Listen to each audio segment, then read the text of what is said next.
ఏ ఉదయం మన చిన్న యవ్వన వయస్కులను గుర్చి ఎంతో ఆశ్చర్యం కదా. ఎందుకో తెలుసా? ఫెఫే మరియు ఫిఫీ 16వది వారు ఆలయంలోకి వస్తారు. ఆ వయసులో ఉన్న చిన్నమ్మాయిలు వారు ఎంతో అందంగా కనిపించాలని అనుకుంటారు తెలుసా. వారికి వారి తల్లపైన వెంట్రుకలన్నీ ముళ్ళు పెట్టుకుంటారు. నేను బోధ చేస్తూ వారిని గమనించాను. వారి వెంట్రుకలు చిందరబందరగా ఉంచుకుంటారు. మరికొద్దిసేపు అయిన తర్వాత దానిని వారు వారి ముఖాల వెనుకకు విసురుకుంటారు, ఉంగరాల జుట్టును నిటారుగా చేసుకుంటూ. సహోదరి డానిక్స్ చిన్న పాప నేను గమనించాను. సహోదరుడు కాలిన్స్ చిన్న ఆ పేరేంటి చిన్న బెట్టి నాలో నేను కొద్దిగా నవ్వుకున్నాను. అయితే వారి అదంతా చక్కని అలంకరణ తర్వాత నేరుగా, బిడ్డా మీ హృదయాలు ఎలాగైతేమి, మీరు నాకు సొగసుగా ఉన్నారు, మీ హృదయాలు దీవించబండు కాక. అవును, సొగసైన ఆత్మ వచ్చి కూటమిలో కూర్చొని అలాగ వచ్చి సువార్తను వినుట అది ఒక బాలికను అందమైన బాలికగా చేస్తుంది. వివాహం చేసుకుని ఏ యోగ్యుడైన అబ్బాయి కూడా దానినే తలస్తాడు. వందనాలండి, అది మంచిది. ఒకరు నాతో ఏకీపించారు, అది మంచిది, చాలా మంచిది. అది సత్యమేనని నేను నమ్ముతాను. అది వింతైన విషయం కాదా? నా బైబిల్ నేను తెరిచినప్పుడు నేరుగా నేను దానియేలు 9వ అధ్యాయం తీశాను. నేను సహజంగా ప్రతి ఒక్కరికి చెప్తూ ఉంటాను, వారి యొక్క కోటును తీయవద్దని, వారి చొక్కాయికి రంధ్రం ఉందని. నాకు లేదు అని నేను నిరీక్షిస్తున్నాను. అయితే చొక్కాయిని రంధ్రం నుండి నేను దాన్ని తీయలేని ఒక సమయాన్ని నేను చూశాను. నిజం. అయితే దీనికి లేదనుకుంటాను. నాకు నేరుగా సభికులకు కూడా ఈ ఉదయం పరిశుద్ధాత్మ సన్నిధానాన్ని మనము శ్లాఘిస్తున్నాము అని నేను నమ్ముతున్నాను. మనం ఒకరి సహవాస సన్నిధిని నేను అభినందిస్తున్నాను. సహోదరుల ఐక్యత కలిగి ఉండటం ఎంత మనోహరము, ఎంత మంచిది. అది అహరోను గడ్డ మీదుగా అతని అంగీలంచ వరకు దిగిన పరిమళ తైలం వల్లే ఉంటుంది. ఈ రోజు నేను భోజనం చేయడం కొరకై బ్లూ బోర్కు వెళ్ళాను. నాతో అక్కడికి వచ్చిన వారు సహోదరుడు బెల్ మరియు సహోదరి డావ్. వారు అక్కడ కూర్చొని చూడటానికి ప్రత్యేకంగా కనిపిస్తున్న కోడి వేపుడు భుజిస్తున్నారు. చెమటలు కార్చుకుంటూ మంచి సమయంలో ఉన్నారు వారు. చూశారా? పైకి వెళ్ళిపోయాము. సంఘములో చాలా మందిని ఇక్కడ కలుసుకున్నాము. వారంతా నా భోజన బిల్లు వారే ఇవ్వాలన్నారు. అదెంతో మంచిది, నేను దాన్ని అభినందిస్తున్నాను. నేను ఇంటికి చేరుకున్నప్పటికీ ఒకరు తీసుకొచ్చిన టమాటాలు పెట్టే బిల్లి, ఆ పెట్టెతో బిల్లి వచ్చాడు. అక్కడ చల్లని మంచి స్థలమైన జార్జియా రాష్ట్రం నుండి అవి తెచ్చినవి. ఈ సమయంలో అక్కడెంతో చల్లగా ఉంటుందని వారు నాతో చెప్పారు. ఆ తర్వాత ఒక చిన్న వ్యక్తిని బయట కలుసుకున్నాను. ఈ మధ్యాహ్నం నా పర్యవేక్షణలు ముగించు వస్తూ ఉన్నాను. గంటన్నర క్రితం మందిరం అయిపోయిన తర్వాత ఒక రకమైన యవ్వనస్తుడు బయట కలిసి నాతో అన్నాడు ఇలాగూ. నేను అన్నాను, వేడిగా ఉన్నది అని. అతడన్నాడు, నిజం, అలాగే ఉంటుంది. అతడు జార్జియా నుండి వచ్చిన వాడని నేను తెలుసుకున్నాను కనుక అతడు చెప్పాడు, జార్జియాలో తప్పక వేడిగా ఉంటుంది అని అన్నాడు. మంచిది, వేడిగా ఉండే స్థలాన్ని తప్పించుకోవటానికి మనం ప్రయత్నం చేస్తున్నాం, అవును కదా? అందుకొరకే మనం ఇక్కడ ఉన్నాము. స్నేహితులారా, మీ అందరి మంచితనం కొరకై మీకు నిండైన ధన్యవాదములు. మీరు లేకుండా నేనేమి చేస్తాను? నన్ను ప్రేమించువారు ఎవరూ లేకపోతే, వర్తమానం వినివారు ఎవరూ లేనట్లయితే నా వర్తమానమంతా వృధా అవుతుంది కదా. టెలిఫోన్ స్తంభాలకు చెట్లకు నేను బోధ చేయలేను, అవి అర్థం చేసుకోలేవు. కనుక వచ్చి మీ వలె అది విను ప్రజలు ఉండవలసి ఉన్నది. మీరు వచ్చి ఇలాంటి వేడి స్థలంలో కూర్చుంటే నా భార్య అన్నది, ఈ ఉదయం వెనకాల మంట పెట్టినట్టుగా ఉన్నది అని. ఆ విధంగా కూటమిలో కూర్చున్న వ్యాధిగ్రస్తులను కొన్నిసార్లు చూచుడు కొరకై ఉంటున్నది. మహిమలో దేవుడు మీకు అందమైన రమ్యమైన గృహాన్ని దయచేస్తాడు. అది నా ప్రార్థన. అది ఆయన చేస్తాడని నేను నమ్ముతూ నిరీక్షిస్తున్నాను. ఇప్పుడు మనం చూద్దాం. నా కోటు ఎవరో ఇక్కడి నుండి తీశారు. ఈ రాత్రి నేను కొద్దిగా చదవాల్సి ఉన్నది. దీని యొక్క మొదటి భాగాన్ని గురించి ఎంతమంది ఆనందించారు? ఇది ఎక్కువ వేడిగా లేకున్నట్లయితే మనం నేరుగా సాగిపోయి ఉండేవారం. వారమంతా కూడా ప్రకటన గ్రంథముతో నేను అది ఎంతగా ప్రేమిస్తున్నాను, నేనందులో జీవిస్తున్నాను. మీరు నా కొరకు ప్రార్థన చేయండి. ఎందుచేతనంటే ప్రభుచిత్తమైతే రానున్న ఆదివారం ఆ వారములన్నింటినీ ఒక చోట ఉంచి నేనది కలపవలసి ఉన్నది. దానిని నేను ఎరుగునదిగా అది ఉంటున్నది. కాబట్టి ఆయన నాకై జవాబిచ్చినట్లుగా ప్రభు మీద నేను ఆధారపడబోతున్నాను. దాని గురించి వ్రాసిన పలు విధాలైన వ్యక్తులను గురించి మాట్లాడిన వారిని గురించి నేను చదివాను. గొప్ప పండితుడైన డాక్టర్ స్కోఫిల్డ్ యొక్క వివరణ నోట్స్ నేను చదివాను. అయితే నిశ్చయంగా నేను తనతో ఏకీపించలేకపోయాను అతని యొక్క వివరణ పట్టికను గురించి. ఎందుకంటే నేను అది చూడలేకపోయాను. ఎందుచేతనంటే దాని యొక్క చిత్రాన్ని అది నేరుగా తీసుకురావాల్సి ఉంటున్నది. ఆ గజిబిజిగా ఉండే జిగ్జాగ్ పజిల్ నుండి కలిపి పెట్టాలనుకున్నట్లయితే మరి మొదటిగా నీవేం చేస్తావో తెలుసా? ఇది పైకి పోవాలి, లేదు ఇది ఇక్కడే వెళ్తుందని అనుకుంటున్నాను. నీవు చేస్తున్నదేదో నీవు చూచుట కొరకై ఇక్కడనే నీవు చూడవలసి ఉన్నది. నీవు అలా చేయకపోతే నీ పఠనమంతా కలకలపులైపోతున్నది. నీ పఠనమంతా నీవు ఒక పల్లెటూరి ఆ గొప్ప పటాన్ని లేక రూపాన్ని తీసినట్లయితే అది చెట్టు మీద పైభాగాన గడ్డి లాగుతున్న ఆవును తీస్తే అది మంచిది కాదు. మంచిదేనా? ఎందుకంటే చెట్టు శిఖరాన గడ్డిని అది లాగలేదు. అలాగే అది ఉంటున్నది. పరిశుద్ధాత్మ లేఖనాన్ని ఆ విధంగా కలపదు. ఆ తర్వాత గంభీరమైన విమోచన చిత్రపటాన్ని నీవు పొందుకుంటావు. అది మనకు కావలసి ఉన్నది. సత్యము కావాలి. మనము సత్యమును ఎరిగే వరకు దాన్ని అలాగే వదిలేద్దాం. అటు తర్వాత దేవుడు సత్యాన్ని గురించి మనకి ఇచ్చినప్పుడు నేనప్పుడు దాన్ని గురించి మాట్లాడుతాను. అదేంటో తెలుసా? చాలా కాలం క్రితం అది ఆరంభించినప్పుడు సహోదరు రాయ్ స్లాటర్ మరికొందరు పాతకాలపు వారు ఇక్కడ ఉన్నారు అని నేను అనుకుంటున్నాను. అది నేను ఇలా తలస్తున్నాను. నా పరిచర్య 3-4 సంవత్సరాలలో ఇక్కడనే మందిరంలోనే నరకాన్ని గూర్చి చివరికి అంశాన్ని గూర్చి నేను బోధించలేదు. ఎందుచేతనగా అది మండుచురు స్థలమా లేక సమాధి? నేనది తెలపలేకపోయాను. ప్రతి ఒక్కసారి కూడా సమాధి అని పలుకబడినప్పుడు తర్జుమాను నేను తీసుకునేవాడను. హెడేస్ అని చెప్తే హెడేస్ అనగా సమాధి. అది ఎప్పుడు కూడా నరకము గురించి పలికినట్లయితే హెడేస్ సమాధి. నేను మాట్లాడుతున్నది ఏదో నేను నిజంగా కనుగొనే వరకు నేను అది వదిలిపెట్టాను.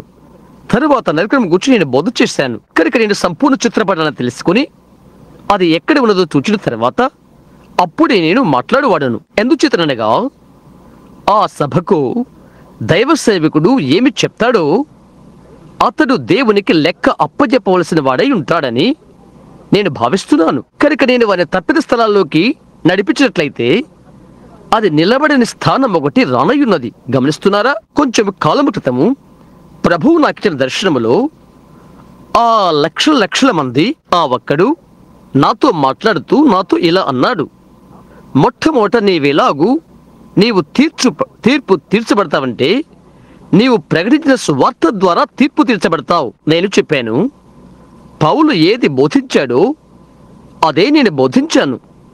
మిగతా వారి ఏదో అదే. లక్షల మంది స్వరమెత్తి అరుస్తూ దాని మీదనే మేము విశ్రాంతి పొందాము. అది అదే. చూశారా? అవును. కాబట్టి ఈ రాత్రి నేను కొనసాగించాలనుకుంటున్నాను. ఎక్కువసేపు మనం ఇక్కడ ఉండము. మర్చిపోవద్దు, ఈ ఉదయం నా యొద్ద ఇక్కడ కొద్దిగా వివరణ పట్టిక ఉన్నది. ఈ ఉదయం నేను చెరలో ఉన్న దానియేలు గురించి మాట్లాడాను. గాబ్రియేలు అతని ఎదుక వచ్చి భవిష్యత్తుని గూర్చి అతనికి ఉపదేశించాడు. అదే ఈ ఉదయం మనం పొంది ఉన్నటువంటి భవిష్యత్తుని గూర్చిన ఉపదేశం. ఇప్పుడు ఈ రాత్రి మనం దానియేలును దర్శించుట్లో గాబ్రియేలుకు గల 6 విధాలైన కారణాలు ప్రభుచితమైనట్లయితే రాబోతున్న ఆదివారం 70 వారములు అవెక్కడ ఉన్నవో కాలం యొక్క పరిమాణములో 70 వారములు పెట్టుట మరియు మనం ఎక్కడ నిలబడి ఉన్నామో అది ఎరిగినట్లయితే అది సరేనని నిశ్చయిత కలిగి ఉంటే అప్పుడు మనము ఎక్కడ ఉన్నామో మనం తెలుసుకుంటాము. ఆయన ఎప్పుడు వస్తాడో మనకు తెలియదు. మరి ఎవరికి అది తెలియదు? యేసుకు ఆయనకే తెలియదు.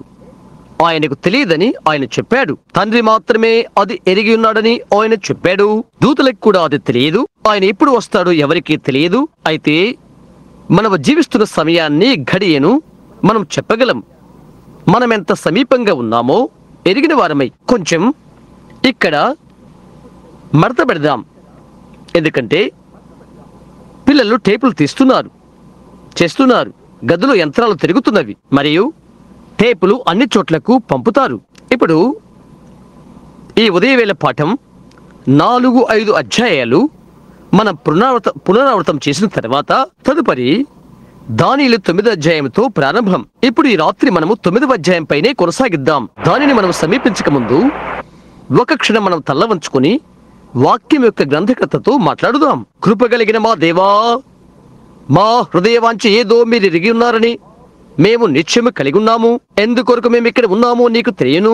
రావటానికి ఒక మంచి స్థలం అని తలంచి కానీ, మధ్యాహ్న వేళ కొద్దిగా విశ్రాంతి తీసుకుందామని కానీ మేము అలా తలంచి ఈ రాత్రి మేము రాలేదని నీకు తెలియను తండ్రి. ఆ ఉద్దేశంతో ఏ ఒక్కరైనా ఉంటారని నేను అనుకోవట్లేదు.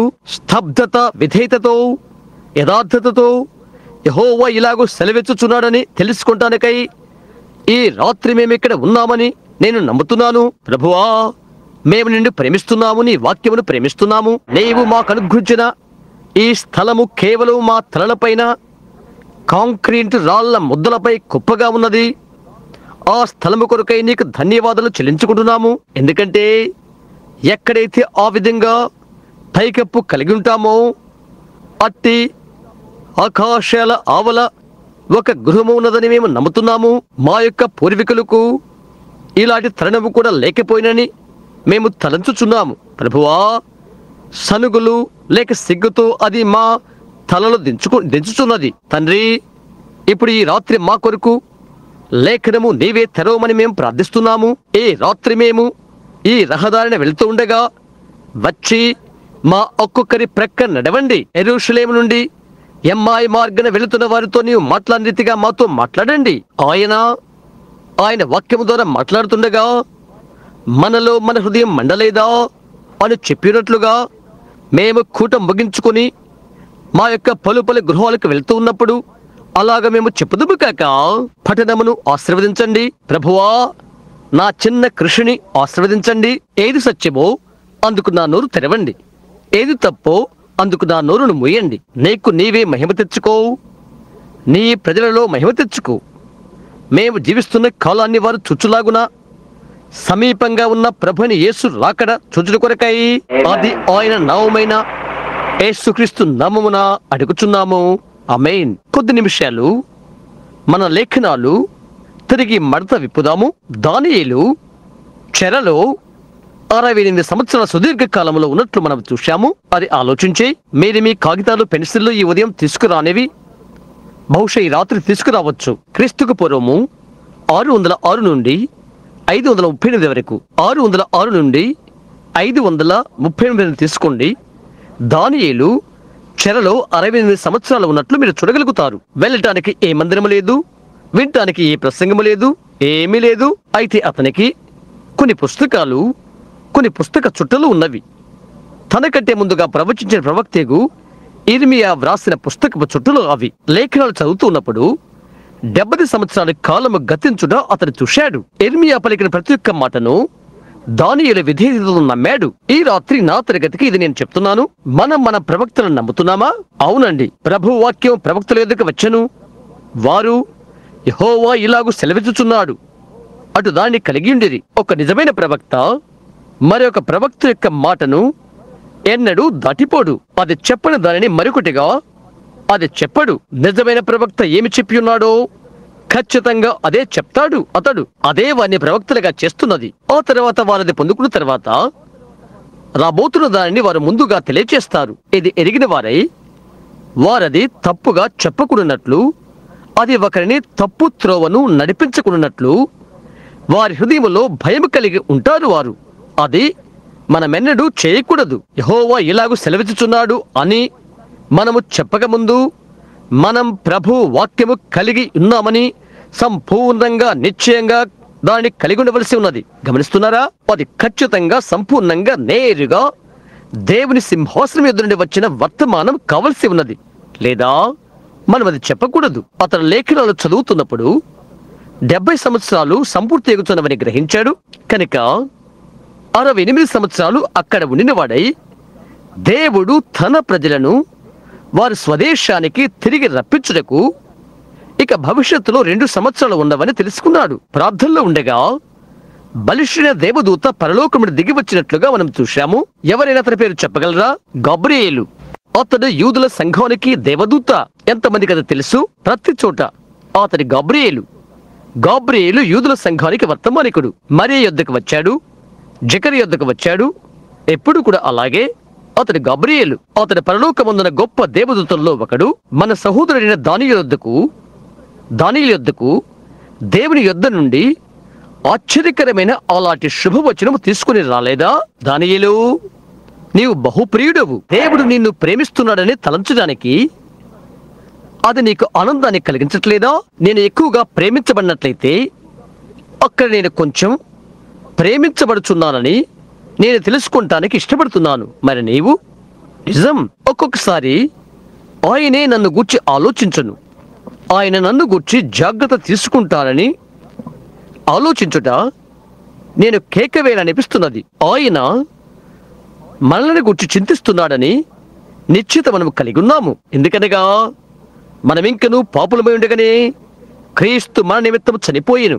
సహోదరుడా, ఒకప్పుడు దేవునికి దురుస్తులుగా మనం ఉన్నప్పుడు ఇప్పుడు మనలను దేవునికి సమీపస్తులుగా చేసి మన రక్షణకు సంచకరును అనుగ్రహించాడు.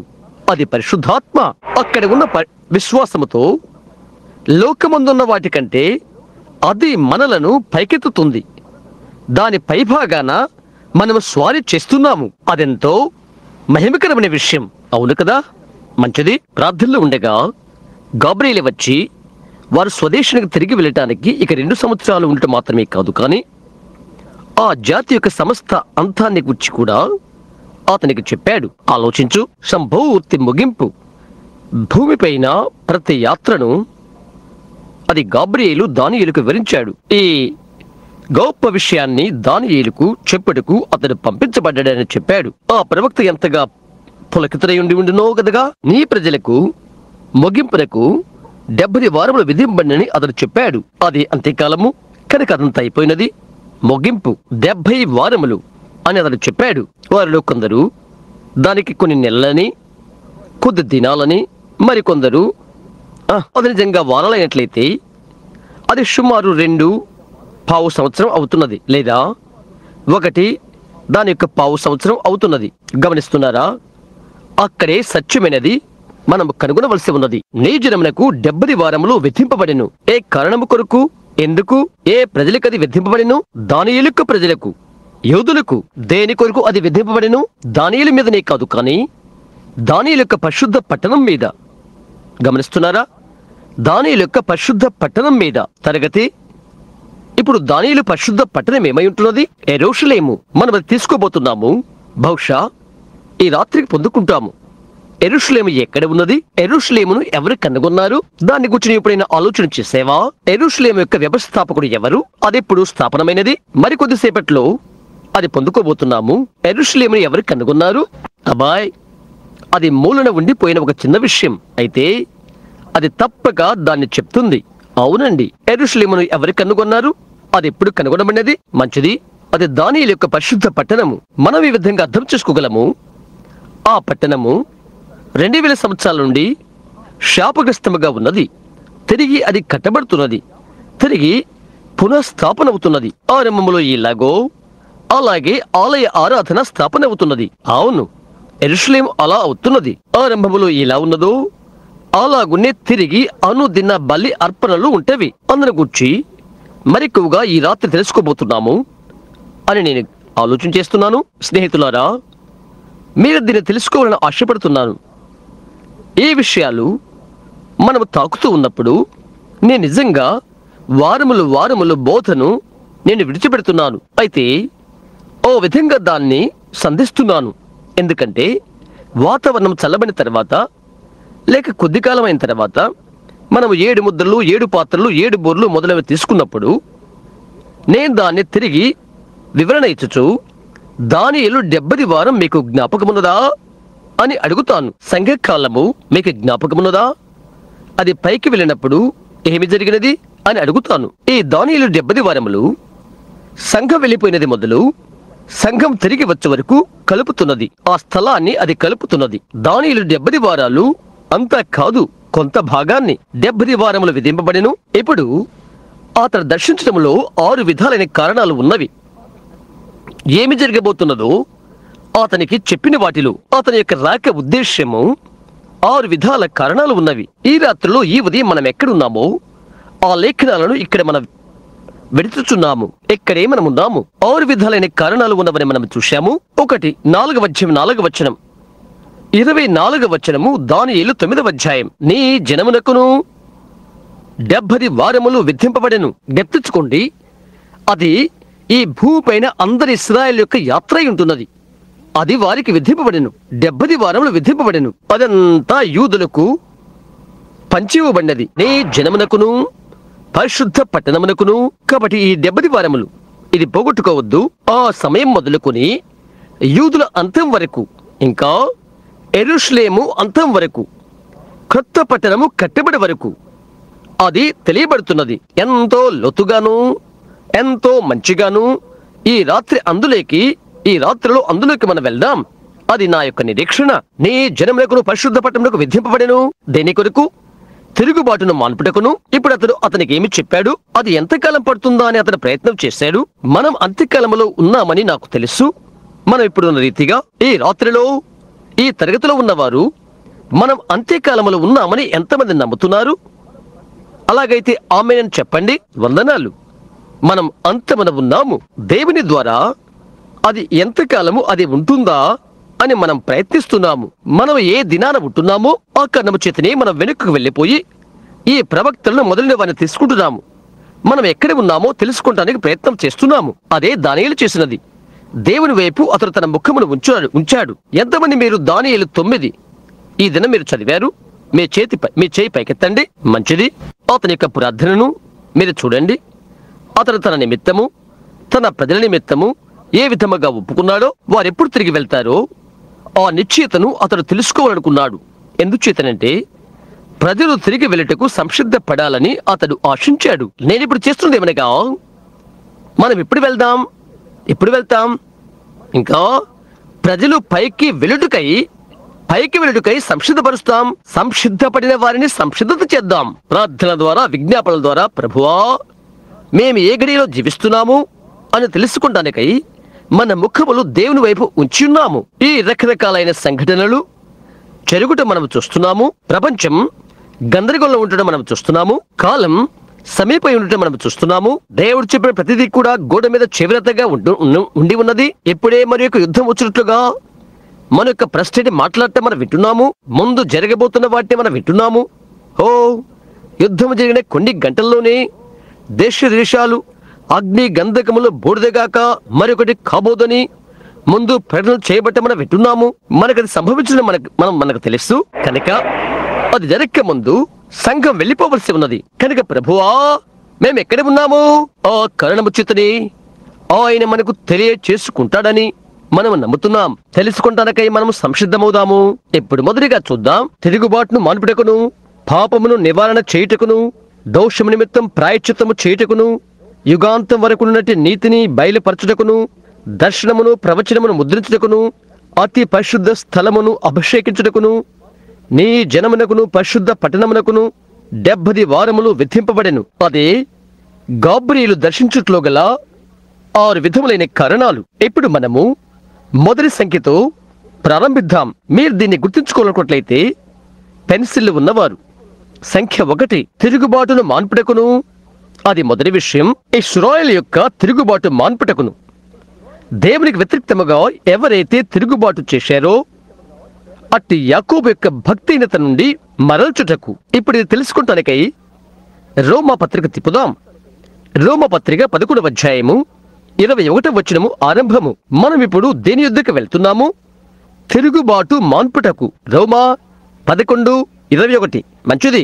దేవుడు స్వాభావికమైన కొమ్మలను విడిచిపెట్టని ఎడల ఎవరు వారు? ఇశ్రాయేలీయులు. నిన్నును విడిచిపెట్టడు. మీరింటికి వెళ్ళిన తర్వాత ఈ 11వ అధ్యాయం అంతా చదవాలని నేను కోరుతున్నాను.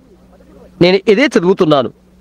11వ అధ్యాయం అంతా జ్ఞప్తించుకుని అది చదవండి. నిన్నును విడిచిపెట్టడు. కాబట్టి దేవుని అనుగ్రహమును, కాఠిన్యమును, అనగా పడిపోయిన వారి మీద కాఠిన్యమును, నీవు అనుగ్రహ ప్రాప్తుడవై నిలచిన ఎడల నీ మీద ఉన్న దేవుని అనుగ్రహమును చూడుము. అట్లు నిలవని ఎడల నీవును నరికివేయబడదువు.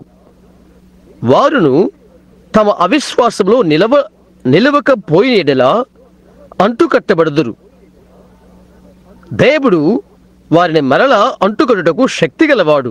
చూశారా, అన్యులు నరికివేయబడు సమయం ఒకటి ఉన్నదని చెప్పబడుతున్నది. ఇశ్రాయేలు మరలా వచ్చెదరు. ఎట్లనగా నీవు స్వాభావికమైన అడవి ఒలీవ చెట్టు నుండి కోయబడి అన్యులు స్వభావ విరుద్ధముగా అంటు కట్టబడిన ఎడల మనము స్వభావ విరుద్ధమైన వారము, పరాయి వారము, కరుణ లేని వారము, దేవుడు లేని వారము, ఎలాంటి నిరీక్షణ లేని వారము. దేవుడు ఆయన కనికరమును బట్టి మనకు ఒక తరుణాన్ని ఇచ్చి ఉన్నాడు. నీతిగల ఇశ్రాయేలు వారి అతిక్రమణ బట్టి నరికివేశాడు. ఇశ్రాయేలుని వారికి వ్యతిరేకముగా మల్లుకున్నాడు. అడవి ఒలీవ మొక్కను, స్వభావ విరుద్ధమైన దానిని అడవి ఒలీవ మొక్కను తెచ్చాడు. మంచి ఒలీవ చెట్టును అంటు కట్టబడిన స్వాభావికమైన కొమ్మలగు వారు మరి నిశ్చయంగా తమ స్వంత ఒలీవ చెట్టును అంటు కట్టబడరా? మంచిది.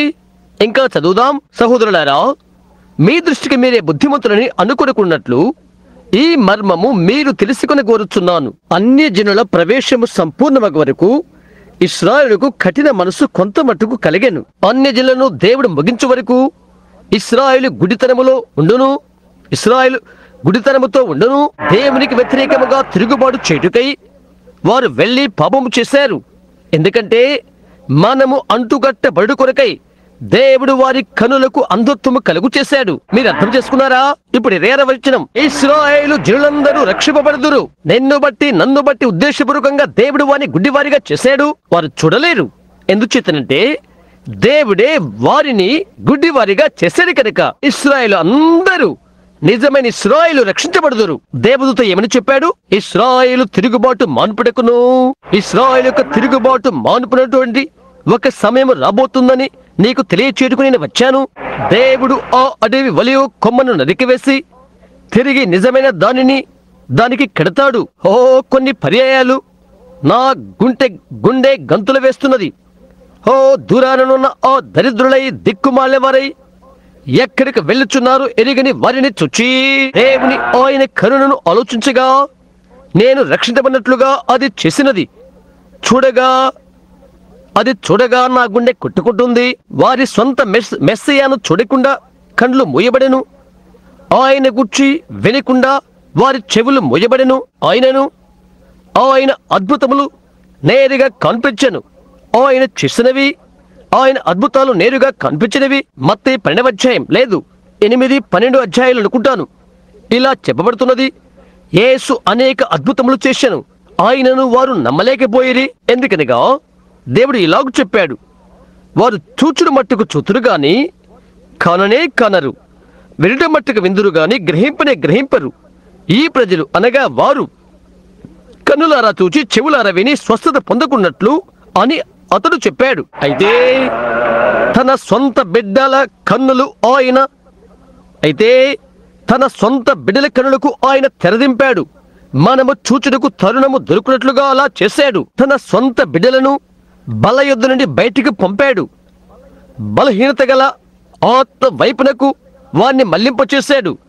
తద్వారా మనకు జీవమిచ్చుడు కొరకై, మనము జీవించుడు కొరకై అలా చేశాడు. 26వ వచనం, మరలా విమోచకుడు సియోనులో నుండి వచ్చి యాకోబు నుండి భక్తిహీనతను తొలగించును అని వ్రాయబడినట్టు ఇశ్రాయేలు జనులందరూ రక్షించబడతారు. అవును, ఈ దినాలలో ఒక దినాన సియోను పర్వతం పైకి ఆయన వచ్చును, ఒలీవ కొండపైకి. వారు ఆయన గుర్తిస్తారు, అది ఆయనే అని ఇశ్రాయేలు అందరూ తెలుసుకుంటారు. అప్పుడు అన్యజనులు ముగించబడతారు. అంటుకట్టబడిన ఆ కొమ్మను, కూర్పు చేయబడ్డ ఆ ఫలమును దేవుడు దాని నుండి పెరికివేయును. ఆ అడవి కొమ్మను. ఇప్పుడు జ్ఞాపకం ఉంచుకోండి, ఇక్కడ మీరు చదివిన వెనకాల ఆయన చెప్పాడు, వేరు పరిశుద్ధమైనదైతే ఆ వేరులు పరిశుద్ధమైన వేరువే. ఇంకా ఆ పరిశుద్ధమైన వేరు నుండి వచ్చు ఫలము పరిశుద్ధమైన ఫలమునే పుట్టించును. ఆ వేరు యేసుక్రీస్తు ఉన్నట్లయితే, ఎవరైతే దావీదు వేరు చిగురై ఉన్నాడో ఆయనే ఆ జీవం ఆయనలో ఉన్నట్లయితే, యూదా జనాంగం నుండి వచ్చి వారి నుండి నరికివేయబడి నరికివేయబడి ఉన్నది. మనం చూస్తున్నట్లుగా వారి కన్నులు మూయబడినవి. ఆ ఆశీర్వాదకరమైన కొమ్మతో మన బ్రతుకులు నమూనా ఏమిటి కొరకై? ఓ అవును సహోదరుడా, అది నిజం. దేవుడు ఉద్దేశపూర్వకంగా వారిని నరికివేశాడు. మరియు మనము చూచుటకు తరుణము దొరుకుడు కొరకై వారి నేత్రాలను మోసి మనకు ఒక తరుణాన్ని అనుగ్రహించాడు. మనమెవరమో ఉన్నట్లు మనము నడిచాము. మనమెవరమో అన్నట్లుగా మనము నడిచాము. పౌలు వారితో ఇక్కడ చెప్తున్నాడు, మీరు అదేలా చేస్తున్నారో జాగ్రత్త, జాగ్రత్త.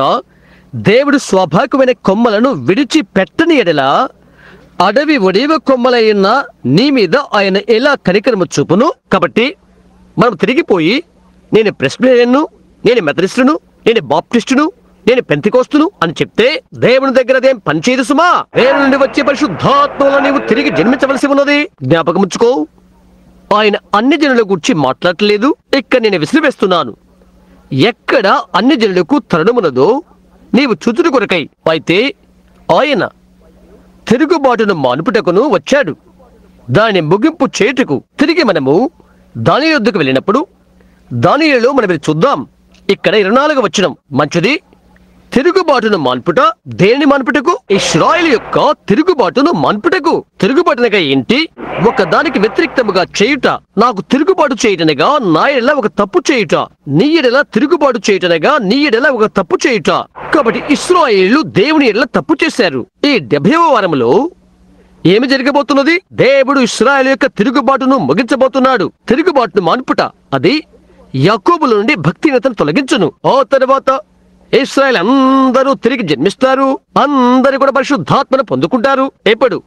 సంఖ్య 2 మీ కాగితాలపైన వ్రాసుకోండి. దాని మీద ఎంతో సమయాన్ని మనం గడపగలము.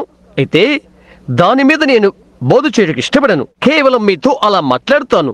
తద్వారా మీరు దానికి చేరునట్లుగా మనము ఈ 7 ముద్రలోకి వెళ్ళినప్పుడు నేరుగా మీరు సంఘములో నుండి, ముద్రలో నుండి, తెగల్లో నుండి వెళ్ళిపోయి మనం ఎక్కడ ఉన్నామో తెలుసుకుంటాము. సరే, సంఖ్య 2 పాపమును నివారణ చేయుటకును. తిరిగి దానియేలు నుండి ఇప్పుడు మనం చదువుదాము. తిరుగుబాటును మాన్పుటకును, పాపమును నివారణ చేయుటకును ఆయన వచ్చుట్లో గల 2వ కారణం అది. మొదట ఇశ్రాయేలు తిరుగుబాటు మాన్పుటకును, ఇంకా పాపమును నివారణ చేయుటకును.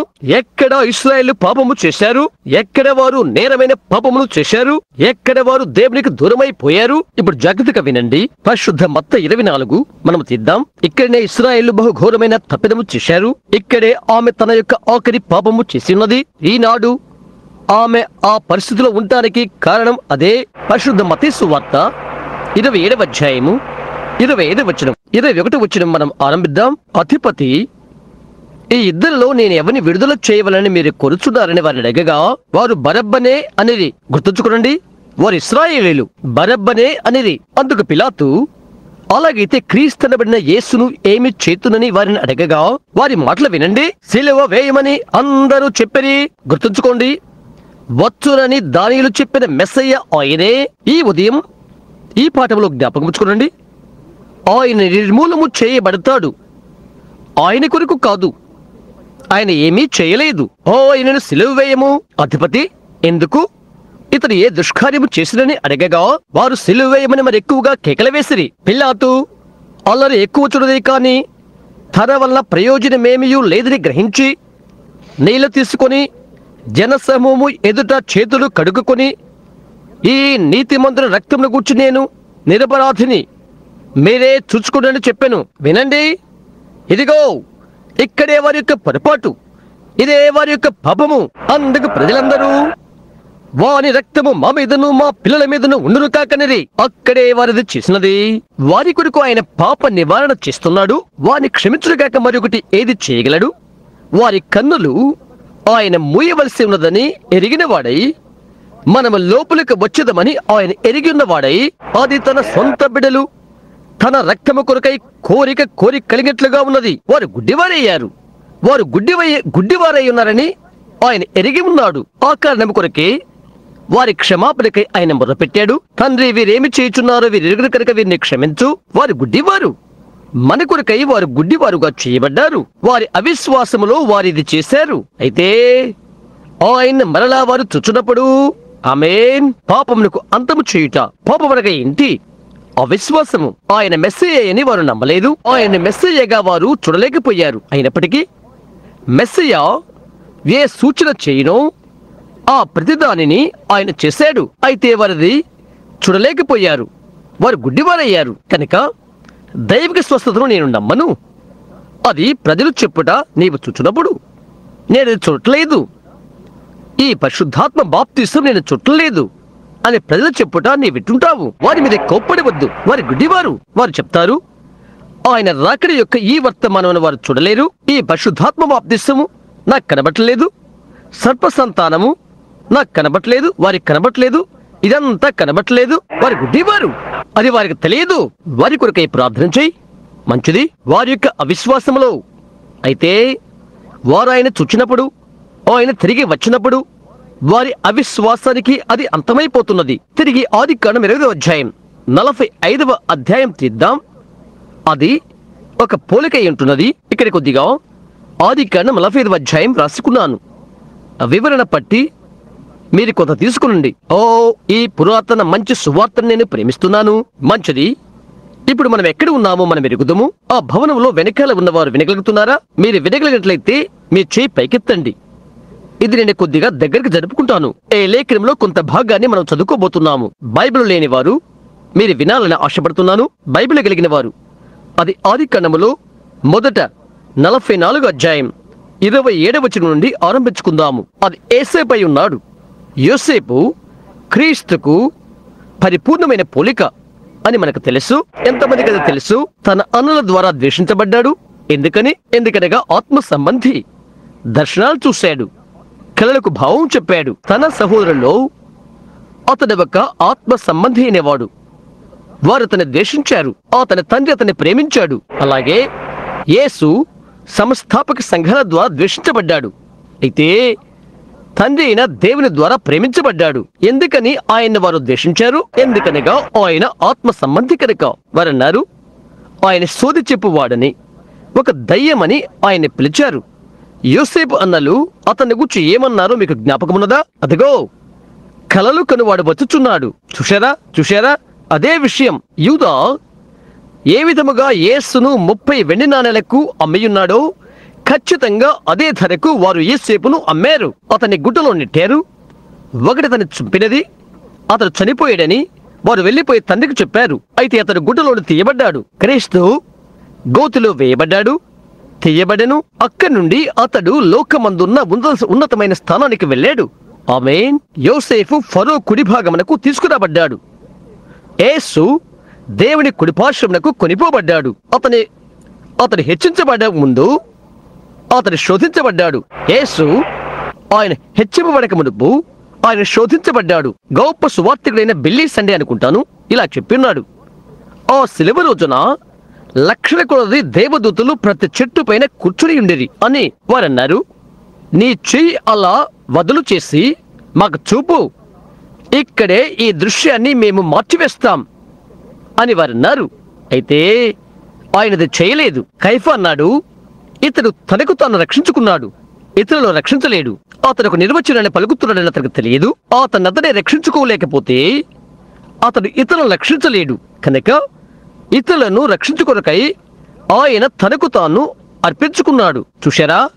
అది ఎంతో అంధత్వం. కనుక అతడు అక్కడ హెచ్చులోనికి రాకముందు అతనికి శోధన జరిగినది. గుర్తుంచుకోండి, యోసేపు అమాయకుడు కనుక అతడు ఖైదీలో వేయబడ్డాడు. ఇశ్రాయేలు యొక్క సైనిక నాయకుడు పోతిఫర్ అను పేరు గలవాడు తన ప్రయాణ యాత్రకు వెళ్ళాడు. అతనికి ఒక అందమైన భార్య ఉన్నది. అతని భార్య ఒకటి చేయుటకు యోసేపును ఇంటిలోనికి రమ్మన్నది. ఒక తప్పు చేయకుండా యోసేపు తప్పించుకున్నాడు. అతడు దేవునికి నమ్మకస్తుడు. వరెప్పుడు అంతేనని నేను నీకు చెప్తాను. స్త్రీలైన మీ ఎడల నేను ఎప్పుడు కేకలు పెడుతూ ఉంటాను. ఒక్క నిమిషం మీ విషయం నేను తీసుకోబోతున్నాను. చూడండి, స్త్రీ ఒక బలహీనమైన ఘటం. ఒక చెడ్డ స్త్రీ ముందు లేకుండా అక్కడ ఒక చెడ్డ పురుషుడు కాలేడని నాకు తెలుసు. అయితే అది ఎరిగిన పురుషులు, మీరు దేవుని కుమారులని ఎరిగిన పురుషులు, స్త్రీకి లోబడుట అది నీకు సిగ్గుచేటు. ఆమె ఏమేమి చేసినప్పటికీ ఆమె బలహీనమైన ఘటం తెలుసాది నీకు? ఆమె ఆ విధంగా చేసినట్లయితే, సంస్కారమైన స్త్రీగా ఆమె నటించినట్లయితే, ఆమె చేపట్టుకుని ఒక సహోదరిగా ఆమెతో మాట్లాడు, నీవు దేవుని యొక్క కుమారుడువు, వారి ఎడల చెడ్డ పనులు చేయవద్దు. యోసేపును చూడు, అతడు నీకు ఒక మార్గదర్శి. ఈ గౌరవప్రదమైన హోదా గల ఈ అందమైన స్త్రీ పోతీఫర్ భార్య, దేశమంతట్లో గౌరవ స్థానము గల స్త్రీ. ఆమె అతని బ్రతిమలాడి బలవంతం చేసినది. అతడు వెనుదిరిగిపోయాడు. ఆమె పట్టుకొని కౌగులించుకొనుకొనకై ప్రయత్నం చేసినది. అతడు చెవుక్కును లాక్కొని తన అంగీని వదిలివేసి ఆమె ఎదురు నుండి పారిపోయాడు. అవునండి, అతను వచ్చిన తర్వాత అతని పైన వారొక అబద్ధాన్ని చెప్పారు. ఆమెను చెరుపుడుకు అతడు వచ్చాడు, అతని అంగి అక్కడ వదిలి వెళ్ళిపోయాడని అబద్ధాన్ని చెప్పారు. అందుకని అతను చెరసాల్లోనికి వెళ్ళిపోయాడు. అయితే ఖైదీలో దేవుడు అతనితో ఉన్నాడు.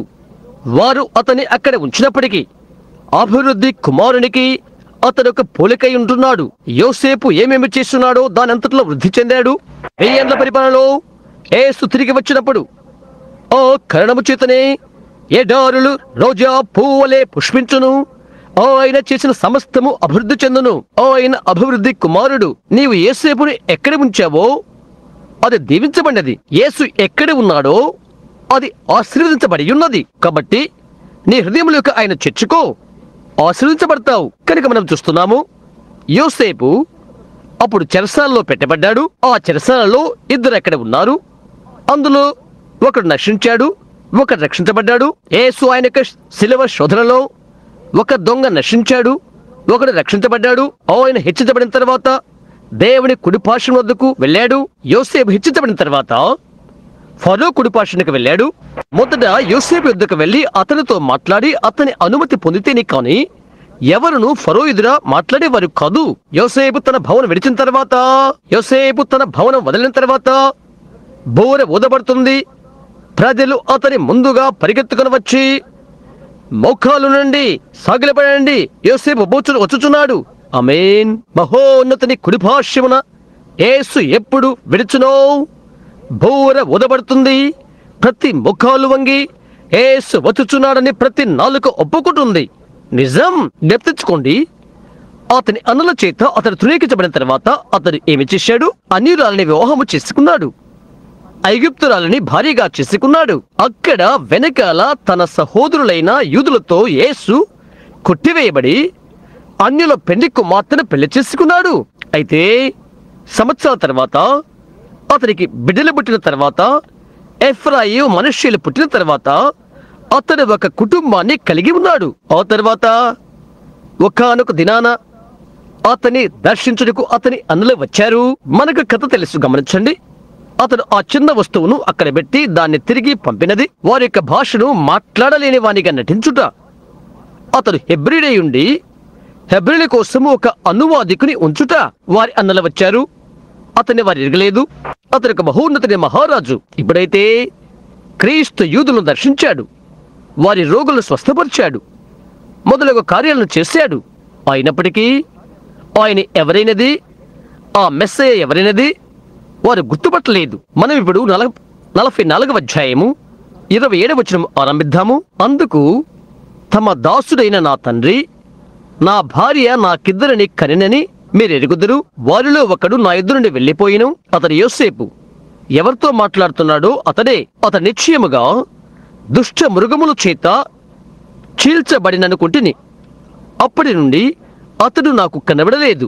మీరు నా ఎదుటి నుండి ఇతను తీసుకుని పోయిన తర్వాత ఇతనికి హాని సంభవించినలా నెరసిన వెంట్రుకలు గల నన్ను మృతుల లోకములోనికి దుఃఖముతో దిగిపోవనట్లు చేయుదురని మాతో చెప్పాను. అక్కడ వారి చిన్న తమ్ముడైన బెన్యామీను, అతని చిన్న తమ్ముడును ఉన్నాడు.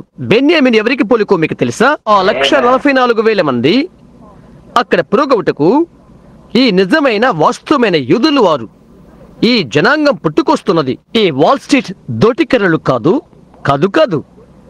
అది కాలిపోయి మిగిలిన తుపాకీ మందు కంటే మిన్నైనది. వారు యూదులు కారు, వారు యూదులు కారు. నిజమైన యూదులు ఇక్కడి నుండి పుట్టుకొస్తున్న ఈ చిన్న బెన్యామీనీలు ఏనాడు యేసుక్రీస్తు వాక్యమును విననివారు. కావున నా తండ్రి యొద్దకు మరియు నీ తండ్రి యొద్దకు నా తండ్రి యొద్దకు నేను వెళ్ళినప్పుడు ఈ చిన్నవాడు మా యొద్ద లేని యెడల అతని ప్రాణము ఇతని ప్రాణముతో పెనవేసుకుని ఉన్నది కనుక దేవుని యొక్క సొంత ప్రాణము ఇశ్రాయేలుతో పెనవేసుకుని ఉన్నది. ఆయన ఆమెతో వివాహము చేసుకున్నాడు. ప్రభుచితమైతే కొద్ది నిమిషాల్లో అందులోకి వెళ్ళబోతున్నాము. ఆయన ఇశ్రాయేలు వివాహము చేసుకున్నాడు.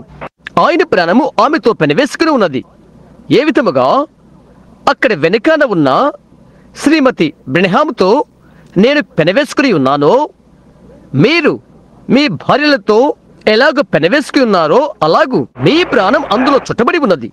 దేవుడు ఇశ్రాయేలును వివాహము చేసుకున్నాడు. ఏంటది?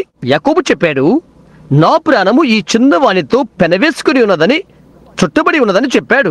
ఈ చిన్నవాడు మా యొద్ద లేకపోవడం అతను చూడగానే యోసేపు ఆ చిన్నవాడిని తన యొద్ద ఉంచుకోబోతున్నాడు. తెలుసా, మనకు ఆ కథ తెలుసు. అతను చనిపోవును. అతని యొక్క తండ్రి అట్లు తమ దాసులమైన మేము నెరసిన వెంట్రుకలు గల తమ దాసులైన మా తండ్రిని మృతుల లోకములోనికి దుఃఖముతో దిగిపోవునట్లు చేయుదుము. ఇప్పుడు రూబేను ఇవ్వనయున్న ఆ వినతిని వినండి. తమ దాసుడైన నేను ఈ చిన్నవారిని గూర్చి నా తండ్రికి పూటబడి నీ యొద్దకు నేనతనిని తీసుకుని రానియడలా నా తండ్రి దృష్టి యందు ఆ నింద నా మీద ఎల్లప్పుడూ ఉండునని చెప్పితని. కాబట్టి తమ దాసుడైన నన్ను ఈ చిన్నవానికి ప్రతిగా ఏలిన వారికి దాసునిగా ఉండనిచ్చి ఈ చిన్నవాణి తన సహోదరులతో వెళ్ళనిమ్ము. ఓ చూశారా, సాక్షాత్తు తన తమ్ముడైన యోసేపు ఎదుట అతను నిలబడి ఉన్నాడు. ఇతడు యోసేపు. అతడు ఇతనికి తెలియదు. ఓ ఆ 1000 ఏండ్ల పాలన అనుభవమగు వరకు ఆగు సహోదరుడా, ఈ చిన్నవానికి ప్రతిగా ఏలిన వారికి దాసునిగా ఉండనిచ్చి ప్రభువా అని అతడు ఒప్పుకోట వినండి. ఈ చిన్నవాణి తన సహోదరులతో వెళ్ళనిమ్ము. ఈ చిన్నవాడు నాతో కూడా ఉంటేనే కాని నా తండ్రి యొద్దకు నేనెట్లు వెళ్ళగలను? వెళ్ళని యెడల నా తండ్రికి వచ్చు అపాయము చూడవలసి వచ్చునని చెప్పాను. బ్రతిమిలాడుట, తన స్వంత ప్రాణము ఇచ్చుట. ఇక్కడ యూదులు తమ హస్తాలు చాచి ఎలాగు నిలబడగలగరు? గమనించండి. 45వ వచనము గమనించండి. జాగ్రత్తగా వినండి. ఇది పోగొట్టుకోవద్దు. అప్పుడు యోసేపు తన యొద్ద నిలిచిన వారందరి ఎదుట తను తాను అణచుకున్న జలక, సహోదరుడా, అదే పాపమునకు అంతమగునది. అవిశ్వాసము చెదిరిపోబోతున్నది. నా యొద్ద నుండి ప్రతి మనిషిని వెలుపలికి పంపివేయుడని బిగ్గరగా చెప్పాడు. యోసేపు తన సహోదరులకు తన్ను తాను తెలియచేసుకున్నప్పుడు ఎవరునూ అతని యొద్ద నిలిచి ఉండలేదు. ఏంటది? చివరకు తన స్వంత భార్యతో సహా భవనము లోపలికి వెళ్ళిపోయినది. ఆహా, యేసు తిరిగి వచ్చి తను తాను కనపరుచుకున్నప్పుడు పెళ్లి కుమార్తె మహిమలో ఉండును. అందులోనికి మనం వెళ్దాం. అతడు ఎలుగెత్తి ఎడవగా యోసేపు ఇక ఆపు చేసుకోలేకపోయాడు. అతను పెద్దగా ఏడ్చాడు. ఐగుప్తీయులను ఫరో ఇంటి వారును వినిరి. నేరుగా వెనక భవనంలో యోసేపు ఏడుస్తున్నాడని వారు విన్నారు. అది క్రీస్తు యూదులను కలుసుకున్నప్పుడు ఒక పోలికై ఉంటున్నది. అనగా మనము చూడగలందులకు ఆయనే వారిని అందులుగా చేసాడని ఆయనకు తెలుసును. అయితే వారి యొద్దకు ఆయన మరలా వచ్చినప్పుడు ఇశ్రాయేలుల పాపము నివారణ అవుతున్నది. యోసేపు అతని సహోదరులతో, నేను యోసేపును అనెను. యేసు ఏమని చెప్తాడని మీరు అనుకుంటున్నారు? నేను మీ మెస్సయ్యాను, మీరు సిలువ వేసిన వాడును నేనే, నా తండ్రి ఇంకా బ్రతికి ఉన్నాడా అని అడిగినప్పుడు అతని సహోదరులు అతని సముఖమందు తొందరపడి అతనికి ఉత్తరము ఇయ్యలేకపోయేది. నేను ఒక నిమిషం ఇక్కడ నిలుపు చేయవలసి ఉన్నది. జకరియా 12వ అధ్యాయం తిప్పుదాం. నాతో కలిసి జకరియా పుస్తకం 12వ అధ్యాయం తీయండి. బహుశా దీని మీద నేను ఎక్కువ సమయము కొద్దిగా తీసుకుంటున్నాను అనుకుంటున్నాను. కాదు కదా, ఎంతో కష్టంతో మీరు దీన్ని పొందాలని నేను అనుకుంటున్నాను. జకరియా 12వ అధ్యాయం తీసి ఆయన తన సహోదరుల ఎదుట నిలబడినప్పుడు ఏమి చెప్పాడో చూద్దాం. జకరియా 12:10 పాపమును నివారణ చేయుట మంచిది. 12వ అధ్యాయము 10వ వచనము గమనించండి. ఇక్కడ శేషించిన వారితో అతను మాట్లాడుతున్నాడు. యెరూషలేము యొక్క ముట్టడి, క్రూరమృగము, సైన్యము మొదలగినవి తీసివేయబడును. అన్ని కూడా ఇప్పటికి అంతమైపోతవి. ఇది సరిగ్గా 1000 ఏండ్ల పాలన మొదలవుతున్నది. దావీదు సంతతి వారి మీదను యెరూషలేము నివాసుల మీదను కరుణ నొందించు ఆత్మను నేను కృమ్మరింపగా. ఏంటది? ఆమేన్ అద్భుతకరమైన కృప యెరూషలేము నివాసుల మీదను దాని యొక్క పరిశుద్ధ పట్టణము కృప ఆత్మను విజ్ఞాపన చేయు ఆత్మను నేను కృమ్మరింపగా వారు తాము పొడిచిన నా మీద దృష్టి ఉంచి ఒకడు తన ఏక కుమారుని విషయమై దుఃఖించినట్లుగా తన జ్యేష్ఠపుత్రుని విషయమై ఒకడు ప్రలాపించినట్లు అతని విషయమై దుఃఖించుచు ప్రలాపించుదురు. వినండి, యోసేపులే ఆయన అక్కడ నిలబడి వాటిని ఆయన తెలియచేయనప్పుడు అది ఎటువంటి ప్రలాపం అవుతుందో వినండి. హోదా దగ్గర జరిగిన ప్రలాపం వలనే ఆ దినము యెరూషలేములో బహుగా ప్రలాపము జరుగును. హదా, నేను సరిగా దాన్ని పలకలేకున్నాను. HADADRIMO హదద్రిమోను. మెగిద్దోను లోయలో హదద్రిమోను. దేశ నివాసులందరూ ఏ కుటుంబము ఆ కుటుంబమునకు ప్రలాపింతురు. దావీదు కుటుంబీకులు ప్రత్యేకముగాను వారి భార్యలు ప్రత్యేకముగాను, నాతాను కుటుంబీకులు ప్రత్యేకముగాను వారి భార్యలు ప్రత్యేకముగాను, వారి కుటుంబములు లేవి కుటుంబీకులు ప్రత్యేకముగాను వారి భార్యలు ప్రత్యేకముగాను, షిమీ కుటుంబీకులు ప్రత్యేకముగాను వారి భార్యలు ప్రత్యేకముగాను, మిగిలిన వారిలో ప్రతి కుటుంబము వారు ప్రశస్తమైన తమ సొంత యోసేపే తాము స్వీకరించి శిలువ వేసిన సాక్షాత్తు ఆయనే. ఆయన యుద్ధ నిలవబడి వారెంతగానో సిగ్గుపరచబడతారు. ఎంతో ప్రలాపం అక్కడ ఉంటున్నది. నీ చేతులకు గాయములేంటి అని వారు అడగగా, నా స్నేహితుల ఇంటిలో నాకు కలిగినవి అని ఆయన చెప్పాడు. చూశారా నా అర్థమేంటో? పాప నివారణ చేయుట అవిశ్వాసానికి. అందుకై ఆయన వచ్చాడు. ఈ దానియేలు 70వ సంవత్సరంలో లేక 70వ వారంలో పాపము నివారణ చేయుటకు వచ్చును, అది తీసివేటుకై. ఇప్పుడు మీరు అర్థం చేసుకున్నారా? మొదటిది ఏది? తిరుగుబాటును మాన్పుట, పాపము నివారణ చేయుట. సంఖ్య 3, దోషం నిమిత్తం ప్రాయశ్చిత్తము చేయుటకును. ఇది వ్రాసుకుంటున్న మీరు సంఖ్య 3. అక్కడ సుమారు 6 లేఖనాలు ఉన్నవి. అయితే ఎండగా ఉన్నది కనుక నేను ఇది అలా దాటుతున్నాను. ఎక్కువ సమయం తీసుకోవాలనుకోవట్లేదు. నేను ఎంత త్వరగా తీయాలో అంత త్వరగా తీస్తాను. అయితే మిమ్మల్ని ఎక్కువసేపు ఉంచను. మంచిది. దోషము నిమిత్తం ప్రాయశ్చిత్తము చేయుటకును. దోషము అనగా తప్పు చేయుట. సెలవు యొద్ద వారు చేసినట్టు ఆయన సమాధాన పరిచాడు. అయితే అది వారికి వర్తించదు. ఎందుకనగా వారు గుడ్డివారై ఇది చూడలేకపోయారు. ఎందుకని వారు గుడ్డివారయ్యారు? ఒకవేళ నేను గుడ్డివారయ్యాను కాబట్టి అని నీవు చెప్తావు. నీ ఉద్దేశపూర్వకంగా గుడ్డివాడవు. వారు గుడ్డివారయ్యారు ఎందుకంటే దేవుడు వారిని గుడ్డివారిగా చేశాడు. అయితే నీవు గుడ్డివాడవు. కారణం నీవు ఇష్టపూర్తిగా గుడ్డివాడవయ్యావు. నీకైతే మరలా సమాధానము లేదు. నేను ఆయనని మీరు నమ్మకపోతే మీరు మీ పాపములో నుండి చనిపోతారు. యేసు చెప్పాడు. అవునా? తిరిగి మనము జకరియా 13వ అధ్యాయం తిప్పుదాము. ఇక్కడ విందాము. సమాధానపరచుట. ఒకరు దీన్ని వినాలని ఎదురుచూస్తున్నాను. ఇది వినాలని. అయితే ఒకవేళ ప్రభువే ఒక విధంగా తెచ్చును. ఆ దినాన డాక్టర్ స్కోఫీల్డ్ ఇక్కడ తన యొక్క వివరణ భాగంలో లేక వరుస చూపు దారిలో పశ్చాత్తాప్తులైన శేషించిన వారు సిలువ వైపు చూపుతున్నది. దోషము నిమిత్తం ప్రాయశ్చిత్తము చేయుటకును. దోషమంటే నీవొకటి బాగుగా ఎరిగి ఉండి అది నీవు చేయకూడదని నీవు ఎరిగి ఉండి నీవు చేసిన తప్పు. నా హృదయములో నేను పాపమును దోషమును లక్ష్యము చేసినలా దేవుడు నా మనవి వినకపోవును. ఇప్పుడు జకరియా 13వ అధ్యాయం 1వ వచనంలో ఆరంభిద్దాం. ఆ దినమున పాపమును అపవిత్రతను పరిహరించుటకై దావీదు సంతతి వారి కొరకును యెరూషలేము నివాసుల కొరకును ఊట ఒకటి తీయబడును, ఒక ఇల్లు తెరవబడును. ముందుకు సాగు. ఇంకా క్రింద చదువుదాం. మీరు అది చదవాలని దాన్ని గుర్తించాలని నేను కోరుతున్నాను. అయితే 6వ వచనం నుండి ఆరంభించి 10వ వచనం వరకు చదువుకై నేను గుర్తుపెట్టుకున్నాను. మంచిది, మనము చదివి చూద్దాము. 9 వరకు. నీ చేతులకు గాయములేమని వారు అడుగగా, ఇప్పుడు మనం చూద్దాం. వాడు, ఇవి నన్ను ప్రేమించిన వారి ఇంట నేనుండగా నాకు కలిగిన గాయములను చెప్పును. ఖడ్గమా నా గొర్రెల కాపరి మీదను నా సహకారి మీదను పడుము.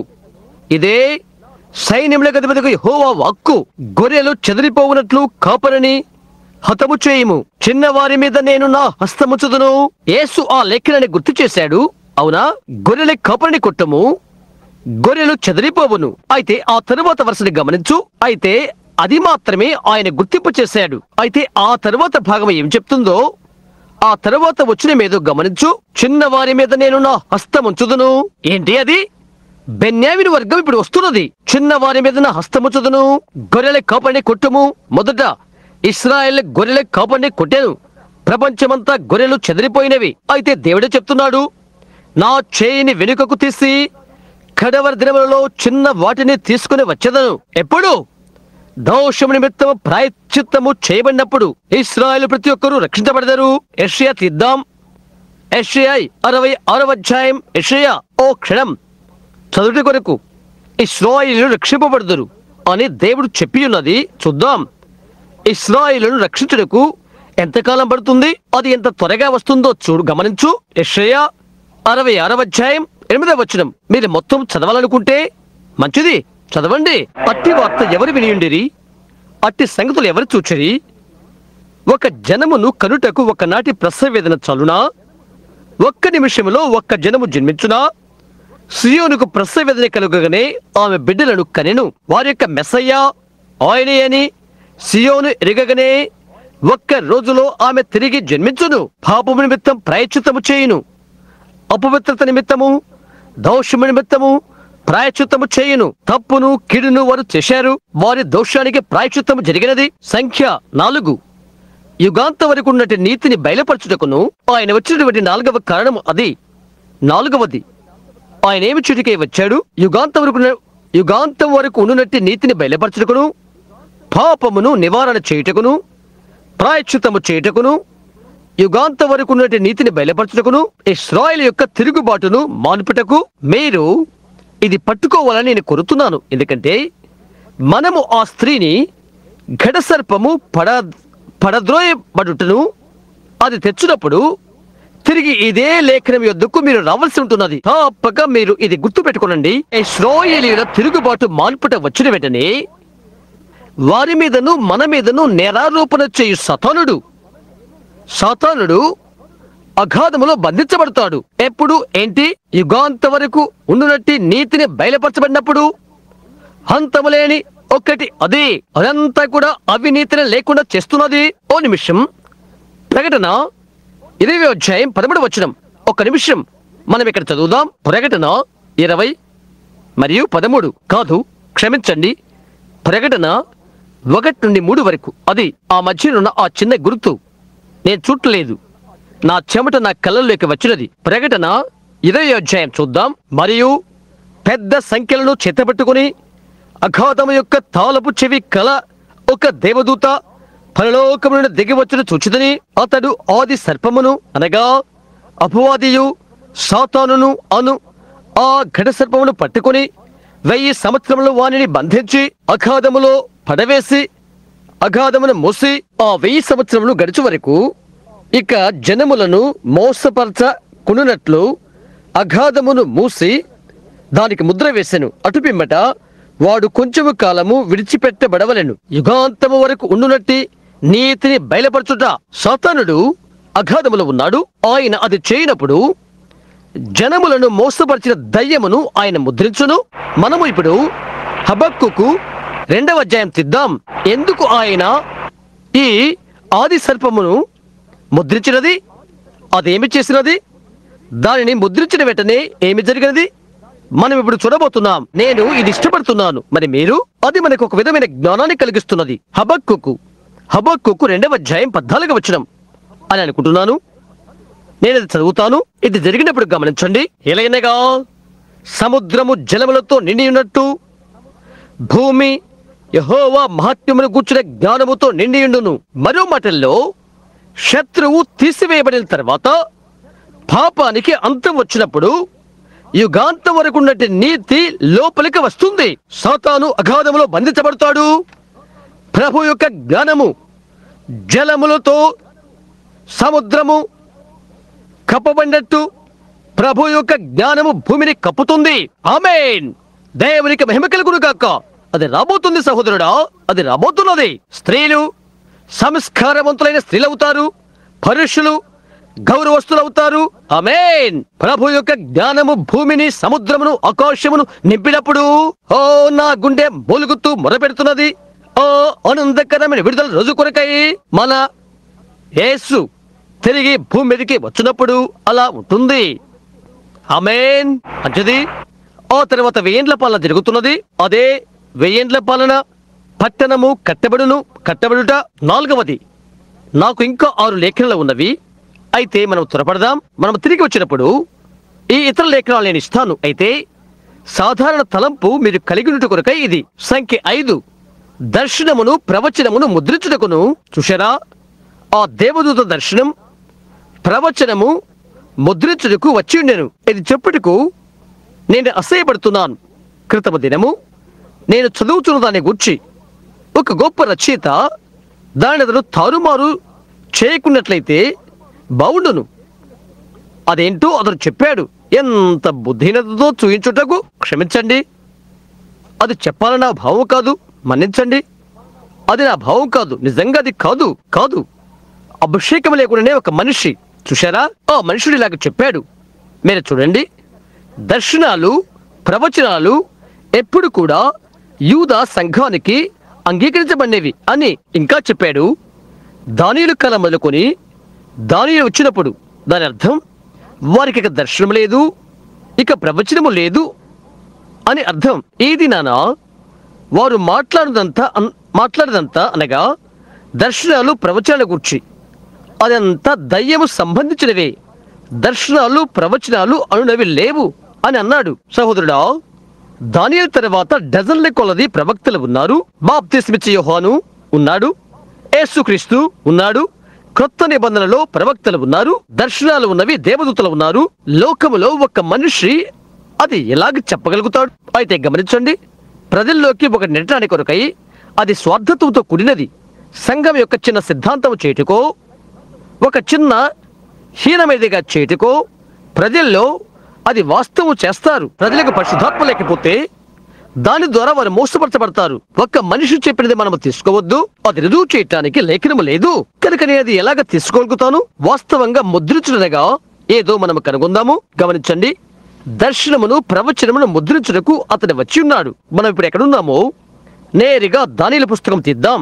అక్కడ దానియేలు పుస్తకములో అక్కడ ఏమి చెప్పబడినదో మనం కనుగొందాం. దానియేలు 12వ అధ్యాయం తీద్దాం. ఇప్పుడు మనము దానియేలు 12వ అధ్యాయం తీస్తుండగా ఆరంభిద్దాము. మీరు ఇంటికి వెళ్ళిపోయిన తర్వాత 1వ వచనం నుండి చదవాలని నేను కోరుతున్నాను. 1వ వచనం నుండి 4వ వచనం వరకు. ఆ కాలమందు నీ జనుల పక్షమున నిలుచునట్టి మహా అధిపతియగు మిఖాయేలు వచ్చును. ఇది అంత్యకాలమందు ఎన్నటికీ కలుగనంత ఆపద కలుగును. అది అంత్యక్రీస్తు. ఈ మొదటి ముద్రలో స్వారీ చేయుచునుట అతడు స్వీకరించినప్పుడు ఈ కాలం వరకు కూడా యెరూషలేము గోడలను తీతు స్వాధీనం చేసుకున్న కాలము కాదు. అది ఒక స్థలములోనే జరిగినది. ఈ అంత్యక్రీస్తుని గమనించు. రాబోతున్న ఆ అధిపతిని అతడు వచ్చినప్పుడు గమనించు. ఈ కాలం వరకు అయితే నీ జనులలో గ్రంథమునందు దాఖలైన వారెవరో వారు తప్పించుకొందరు. హల్లెలూయా.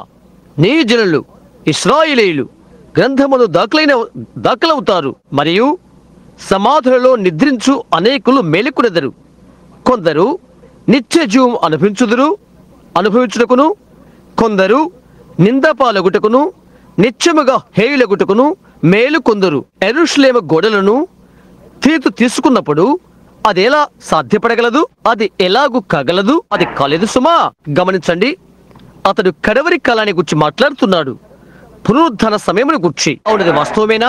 ఎప్పుడు బుద్ధిమంతులైతే ఆకాశ మండలంలోని జ్యోతులను పోలేవారై ప్రకాశించెదరు. నీతి మార్గం అనుసరించి నడుచుకున్నట్లు ఎవరు అనేకులను త్రిప్పుదురో వారు నక్షత్రముల వలె నిరంతరము. వినండి, ఇక్కడ ఇది నిజంగా నిజమైన ముద్ర. దానియేలు, నీవు ఈ మాటలను మరుగు చేసి అంత్యకాలము వరకు ఈ గ్రంథమును ముద్రింపుము. ఏంటది? ఓ హల్లెలూయా. తరగతులోని వారలారా, మీరు చూస్తున్నారా? అంత్యకాలం యొక్క యేసుక్రీస్తు యొక్క ఈ ప్రత్యక్షత, ఆయన యొక్క శక్తి, ఆయన రకడ ఈ సమయం వరకు ముద్రించబడినది. అందుకొరకే అతను వచ్చినది. పండితులకు అది మరుగు చేయబడినది. అది ఆశ్చర్యమేమీ కాదు. ముద్రించడం గురించి ఏ ప్రవక్తలు లేరు అని వారు గత కాలంలో వారు అలా అనువర్తింప చేస్తారు. అది నీటిని ఆపలేదు సుమా. అయితే ఈ దర్శనం ఇప్పటి వరకు కూడా ముద్రించబడి ఉన్నది. అక్కడే దేవుడు వారికి 70 వారములు బయలుపరచునని అక్కడ నా విశ్వాసాన్ని నేను ఉంచుతున్నాను. ఆమేన్. ముద్రించు అతను చెప్పాడు. అంత్యకాలం వరకు వాక్యములను మూసివేసి గ్రంథమును ముద్రించు. అంత్యకాలం వరకు అతను ఏమి చేశాడు? దర్శనమును ప్రవచనమును ముద్రించుట. దానియేలు ఈ విషయాలు ప్రవచించాడు. ఒక దర్శనములో అతను అది చూశాడు. దర్శనం ముద్రించుటకు, ప్రవచనం ముద్రించుటకు దేవదూత దిగి వచ్చాడు. వారు అది చదవగలరు, అయితే అర్థం చేసుకోలేరు. అంత్యకాలం వరకు. అంత్యకాలము అనగా ఏంటి? 70వ వారము ఆఖరిన ఈ సమయాన ఆ అధిపతి అంత్యక్రీస్తు బయలుపరచబడును. తన్ను తాను దేవునిగా చేసుకొనును. ఈ సమయాన్ని వరకు అది ముద్రించబడినని మనకి ఎలాగూ తెలియను? దానియేలు నిజంగా చదివాడు.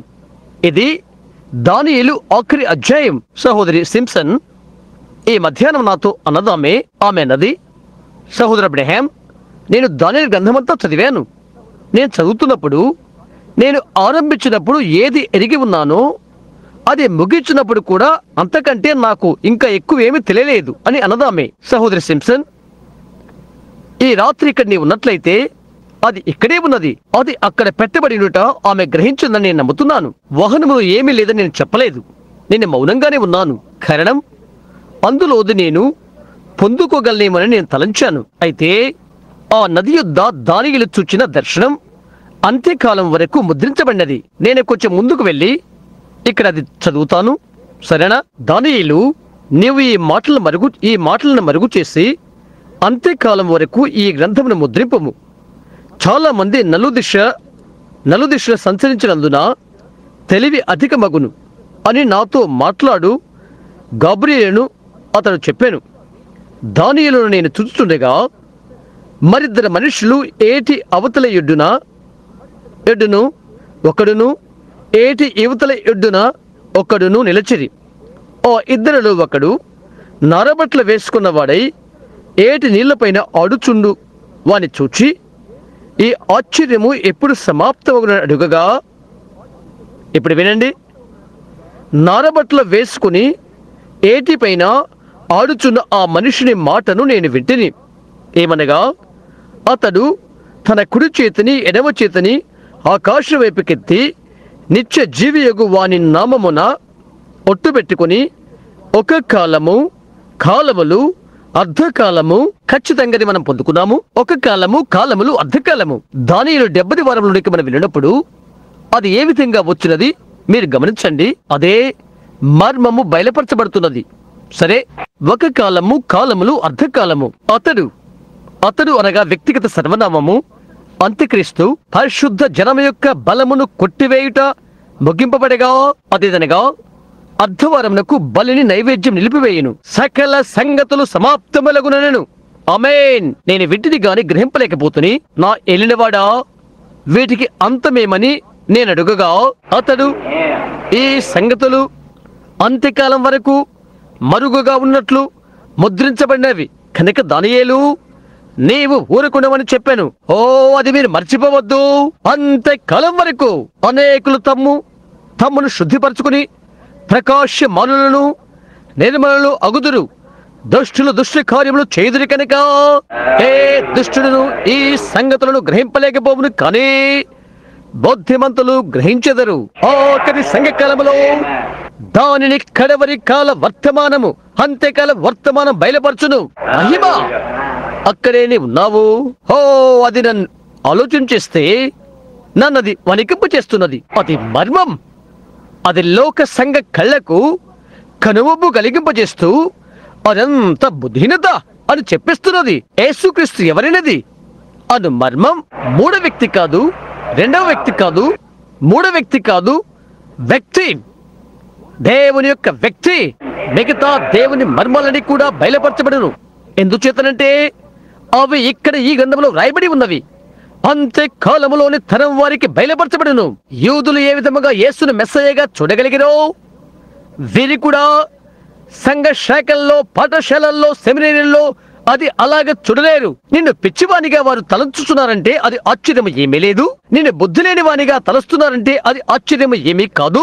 వారితో కలిసి నీవు కూతకూటి ఎందుకు అని వారు గ్రహించలేదంటే అది ఆశ్చర్యం ఏమీ కాదు. ఎందుకనగా దాని వెనుక ఒక బలము, దర్శనమున్నది. సంఘం ఎత్తబట్టుకు, గృహానికి చేరుకుంటకు బయలుపరచబడిన దేవుని యొక్క వాక్యమున్నది. అవును, చాలా మంది నలుదిశలు సంచరించినందున తెలివి అధికమగును. నిజం. తెలియబడవలసింది మరొకటి ఏముంది? ఈ రోజు సంఘాలను చూడు, అది ఇక్కడే ఉన్నది. అది గాయపరచదని అనుకుంటున్నాను. అయితే నేను దాన్ని చెప్పవలసి ఉన్నది. ఆ దినాన ఒక అంత్యక్రీస్తు వస్తాడు. ఇప్పుడే గుర్తుంచుకోండి, మన ముద్రలోకి వెళ్ళినప్పుడు ఆ అంత్యక్రీస్తు ఆ ముద్రలో స్వారీ చేస్తుంది. దానియేలు దాన్ని గుర్చి ఇక్కడ మాట్లాడుతున్నాడు. వచ్చునట్టి రాజు అని. ఆయన నిర్మూలము చేయబడును. యేసు ప్రజల నిమిత్తము ప్రాయశ్చిత్తము చేయుటకు. అయితే అక్కడ ఉండే ఆ అధిపతి హేయమైనది నిలుచు వరకు నాశనము చేయవాడు వచ్చును. అది తీతు లేక టైటస్ ద్వారా వచ్చిన రోము. ఈ సమయంలో రోములో నుండి ఒక అధిపతి వచ్చును. అది చేస్తాడు. అతడు కడవరి దినాన బయలుపరచబడును. ఇప్పుడు విను, తనకు తాను దేవుడుగా చేసుకుంటాడు. 2వ తెస్సలోనికలో మనలను పరిశుద్ధాత్మ హెచ్చరిక చేస్తున్న రీతిగా మనం అక్కడికి వెళ్దాము. 2వ తెస్సలోనికలోకి. అలాంటప్పుడు మీరు నా మాటని కాదు, దేవుని మాట పొందుకుంటారు. 2వ తెస్సలోనియ 2వ అధ్యాయం 12వ వచనం మనము చూద్దాం. 2వ తెస్సలోనియ 2వ అధ్యాయం 12వ వచనం. దానిని చూద్దాం. దానిపై నుండి ఆరంభిద్దాం. 7వ వచనము. ధర్మ విరోధ సంబంధమైన మర్మము ఇప్పటికే క్రియ చేయుచున్నది. ఇది పౌలు పరిశుద్ధాత్మలో మాట్లాడుతున్నాడు. కానీ ఇది వరకు అడ్డగించుచున్నవాడు మధ్య నుండి తీసివేయబడి వరకే అడ్డగించును. ఎవరు ఇతడు? ఈ అడ్డగించువాడు ఎవరికైనా తెలుసా? పరిశుద్ధాత్మ అడ్డగించువాడు. అప్పుడా ధర్మ విరోధి బయలుపరచబడతాడు. ఎప్పుడు? పరిశుద్ధాత్మ తీసివేయబడినప్పుడు. అది ఇప్పుడు విడిచిపెట్టడకు సంసిద్ధంగా ఉన్నది. దేనిని ఆయన విడిచిపెట్టనయ్యున్నాడు? సంఘాన్ని ఆయన తీసుకుని వెళ్ళాడు. బయలుపరచబడును. ఆత్మ ప్రేరేపణ చేత పౌలు మాట్లాడుతున్నాడు. ప్రభువైన యేసు తన నోటి ఊపిరి చేత వారిని సంహరించి తన ఆగమన ప్రకాశము చేత నాశనము చేయును. ధర్మ విరోధిని వాని రాక అబద్ధ విషయమైన సమస్త బలముతోనూ నానా విధములైన సూచిక క్రియలతోనూ మహత్ కార్యములతోనూ. మాదే పెద్ద సంఘం, మాకిది ఉంది, మాకు అది ఉన్నది. అందరూ సంఘీభావం చూపుతారు. గమనిస్తున్నారా? మేమే గొప్పవారము. అబద్ధ విషయమైన మహత్ కార్యములు. నశించుచున్న వారు తాము రక్షింపబడుటకై సత్య విషయమైన ప్రేమను అవలంబింపకపోయిరి కనుక వాని రాక అబద్ధ విషయమైన సమస్త బలముతోనూ నానా విధములైన సూచక్రియలతోనూ మహత్ కార్యములతోనూ దుర్నీతిని పుట్టించు సమస్త మోసముతోనూ నశించుచున్న వారిలో సాతాను కనపరుచు బలమును అనుసరించి ఇండును. ఎందుచేత సత్యమును నమ్మక దుర్నీతి యందు అభిలాష గల వారందరూ శిక్షావిధి పొందుటకై అబద్ధమును నమ్మునట్లు మోసము చేయు శక్తిని దేవుడు వారికి పంపుచున్నాడు. మీరు గ్రహించారా? ఓ ఎంతటి ధన్యత! ఇప్పుడు పౌలు మాట్లాడుతున్నాడు. దేవుని ముద్ర తెలియబడు సమయం. ఆయన ఆత్మ, ఆయన నామము, ఆయన కృప, ఈ గొప్ప మర్మములన్నీ ముందు వెళ్ళుచున్నవి. ఎత్తబడిలో చేరుటకు ఆయన సంఘానికి ప్రణాళికలు. పరిశుద్ధాత్మ యొక్క కృమ్మరింపు ఇది చేసినది. కడవరి దినాల్లో అది ఆయన చేసినది. ఇప్పుడు మనం చూద్దాం. ఈ చివరి దానికి మనకు సమయం ఉంటుందా? 6వది, అతి పరిశుద్ధ స్థలమును అభిషేకించుటకు. ఆహా, ఎంతటి భాగ్యం! ఇక్కడ 1 ఉన్నది. ఆఖరిది ఆయన చేయవలసినది దేని కొరకు? తిరిగి మనం దానియేలు గ్రంథంలోకి వెళ్ళిపోయి ఆయన ఇక్కడ ఏమి చేయవలసి ఉన్నదో తెలుసుకుందాము. 70 వారములు. ఈ సమయంలో ఏది ముగింపు కావలసి ఉన్నది? సరే, తిరుగుబాటు మాన్పుటకు, నీ జనములకును పరిశుద్ధ పట్టణములకును జనముల తిరుగుబాటు, పాపము నివారణ చేయుటకు, జనముల కొరకు జనములది దోషం నిమిత్తం ప్రాయశ్చిత్తము చేయుటకు, వారి దోషం యుగాంతం వరకు ఉన్నట్టు నీతిని బయలుపరచుటకును, యూదుల కొరకు దర్శనమును ప్రవచనమును ముద్రించుటకును, అంత్యకాలం వరకు అతి పరిశుద్ధ స్థలమును అభిషేకించుటకును. అదే అతడు దర్శించుటకు గల 6 విధాలైన కారణాలు. ఇప్పుడు అతి పరిశుద్ధ స్థలమును అభిషేకించుట. ఒక నిమిషం సేపు బోధకులు, ఉపదేశులైన మీకు ఇది కొద్దిగా వింతగా గుర్తించవచ్చును. అయితే ఒక్క నిమిషం ఆగండి. అది ఎలాగ వచ్చునో చూచుట కొరకై. ఇది మనిషిని అభిషేకించుట కాదు. యేసు ముందుగానే అభిషేకించబడ్డాడు. అవును కదా? అపోస్తుల కార్యముల గ్రంథములో యేసును పరిశుద్ధాత్మ చేత దేవుడు అభిషేకించెను అని తెలుపుతున్నది.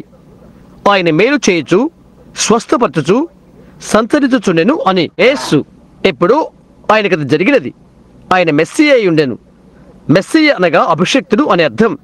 అవును కదా? అయితే ఇక్కడ ఈ అంత్యకాలంలో అతి పరిశుద్ధ స్థలమును ఆయన అభిషేకించును. అతి పరిశుద్ధ స్థలము అనగా ఏంటి? నేను దాన్ని లేఖనము ద్వారా రుజువు చేయగలని నమ్ముతున్నాను. నా యొక్క భావనకు అతి పరిశుద్ధ స్థలమును అభిషేకించుట అనగా 1000 ఏండ్ల పాలనలో వినియోగించినటువంటి మందిరమును అభిషేకించుట. వినండి, ఎందుకు నేను ఇది తీశానో. యెహెజ్కేలు 4వ అధ్యాయంలో వివరించబడి ఉన్నది. కాదు 43 అధ్యాయం 1 నుండి 6 వరకు గల వచనములు. మనము తిరిగి యెహెజ్కేలు యొద్దకు వెళ్ళి అది ఏ విధంగా 1000 ఏండ్ల పాలనలో చిత్రీకరించబడి ఉన్నది, వారు ఎలాగో అభిషేకించినది కనుగొందాం. యెహెజ్కేలు 43 ఇక్కడ కొద్దిగా చదివి ఈ 1000 ఏండ్ల పాలనలో అభిషేకమును గుర్చి ఆయన ఏమి చేయనది చూద్దాం. యెహెజ్కేలు 43లో. సరే, ఇప్పుడు మనము 1వ వచనం నుండి ఆరంభించి 6వ వచనం వరకు మీరు ఇంటికి వెళ్ళిన తర్వాత బహుశా మీరు యెహెజ్కేలు 43 ఆఖరి వరకు మీరు చదవగలరు. గమనించండి, 1000 ఏండ్ల పాలనలో కట్టునటువంటి ఆలయం యొక్క వివరణ చదువులకు ఎవరికైనా తెలుసు. అది యెహెజ్కేలు 40వ అధ్యాయం నుండి సుమారు 44వ అధ్యాయం వరకు. అది లోకములో కాదు, 1000 ఏండ్ల పాలనలో భూమి మీద నిర్మితమైన దేవాలయము అది అని ఎవరికైనా అది తెలుసును. దేవుని మహిమ దానిని నింపినది. ఇంకా మొదలగినవి. 43వ అధ్యాయము 1వ వచనం నుండి 6వ వచనం వరకు ఆలయం యొక్క వివరణ. తర్వాత అతడు తూర్పు తట్టు చూచు గుమ్మమునకు నన్ను తోడుకుని రాగా ఇశ్రాయేలుల దేవుని ప్రభావము తూర్పు దిక్కున కనబడెను. దాని నుండి పుట్టిన ధ్వని విస్తార జలముల ధ్వని వలె వినబడెను. ఆయన ప్రకాశము చేత భూమి ప్రజ్వలిల్లెను. నాకు కనబడు దర్శనము పట్టణమును నాశనం చేయుటకై నేను రాగా నాకు కనబడిన దర్శనం వలె నుండెను. మరియు కెబారు నది దగ్గర నాకు కనబడిన దర్శనం వంటి దర్శనములు నాకు కనబడగా నేను సాగిలపడితిని. తూర్పు తట్టు చూచు గుమ్మపు మార్గమున యెహోవా తేజో మహిమ మందిరములోనికి ప్రవేశించెను. ఆత్మ నన్ను ఎత్తి లోపటి ఆవరణములోనికి తీసుకుని రాగా యెహోవా తేజో మహిమతో మందిరము నిండి ఉండెను. మందిరములో నుండి ఒకడు నాతో మాట్లాడినట్టు నాకు శబ్దము వినబడెను. అప్పుడు నా యొద్ద నిలిచిన వాడు నాతో ఇట్లనెను, అభిషేకము 1000 ఏండ్ల పాలన కాలంలో ఆ దేవాలయమును అభిషేకించుట.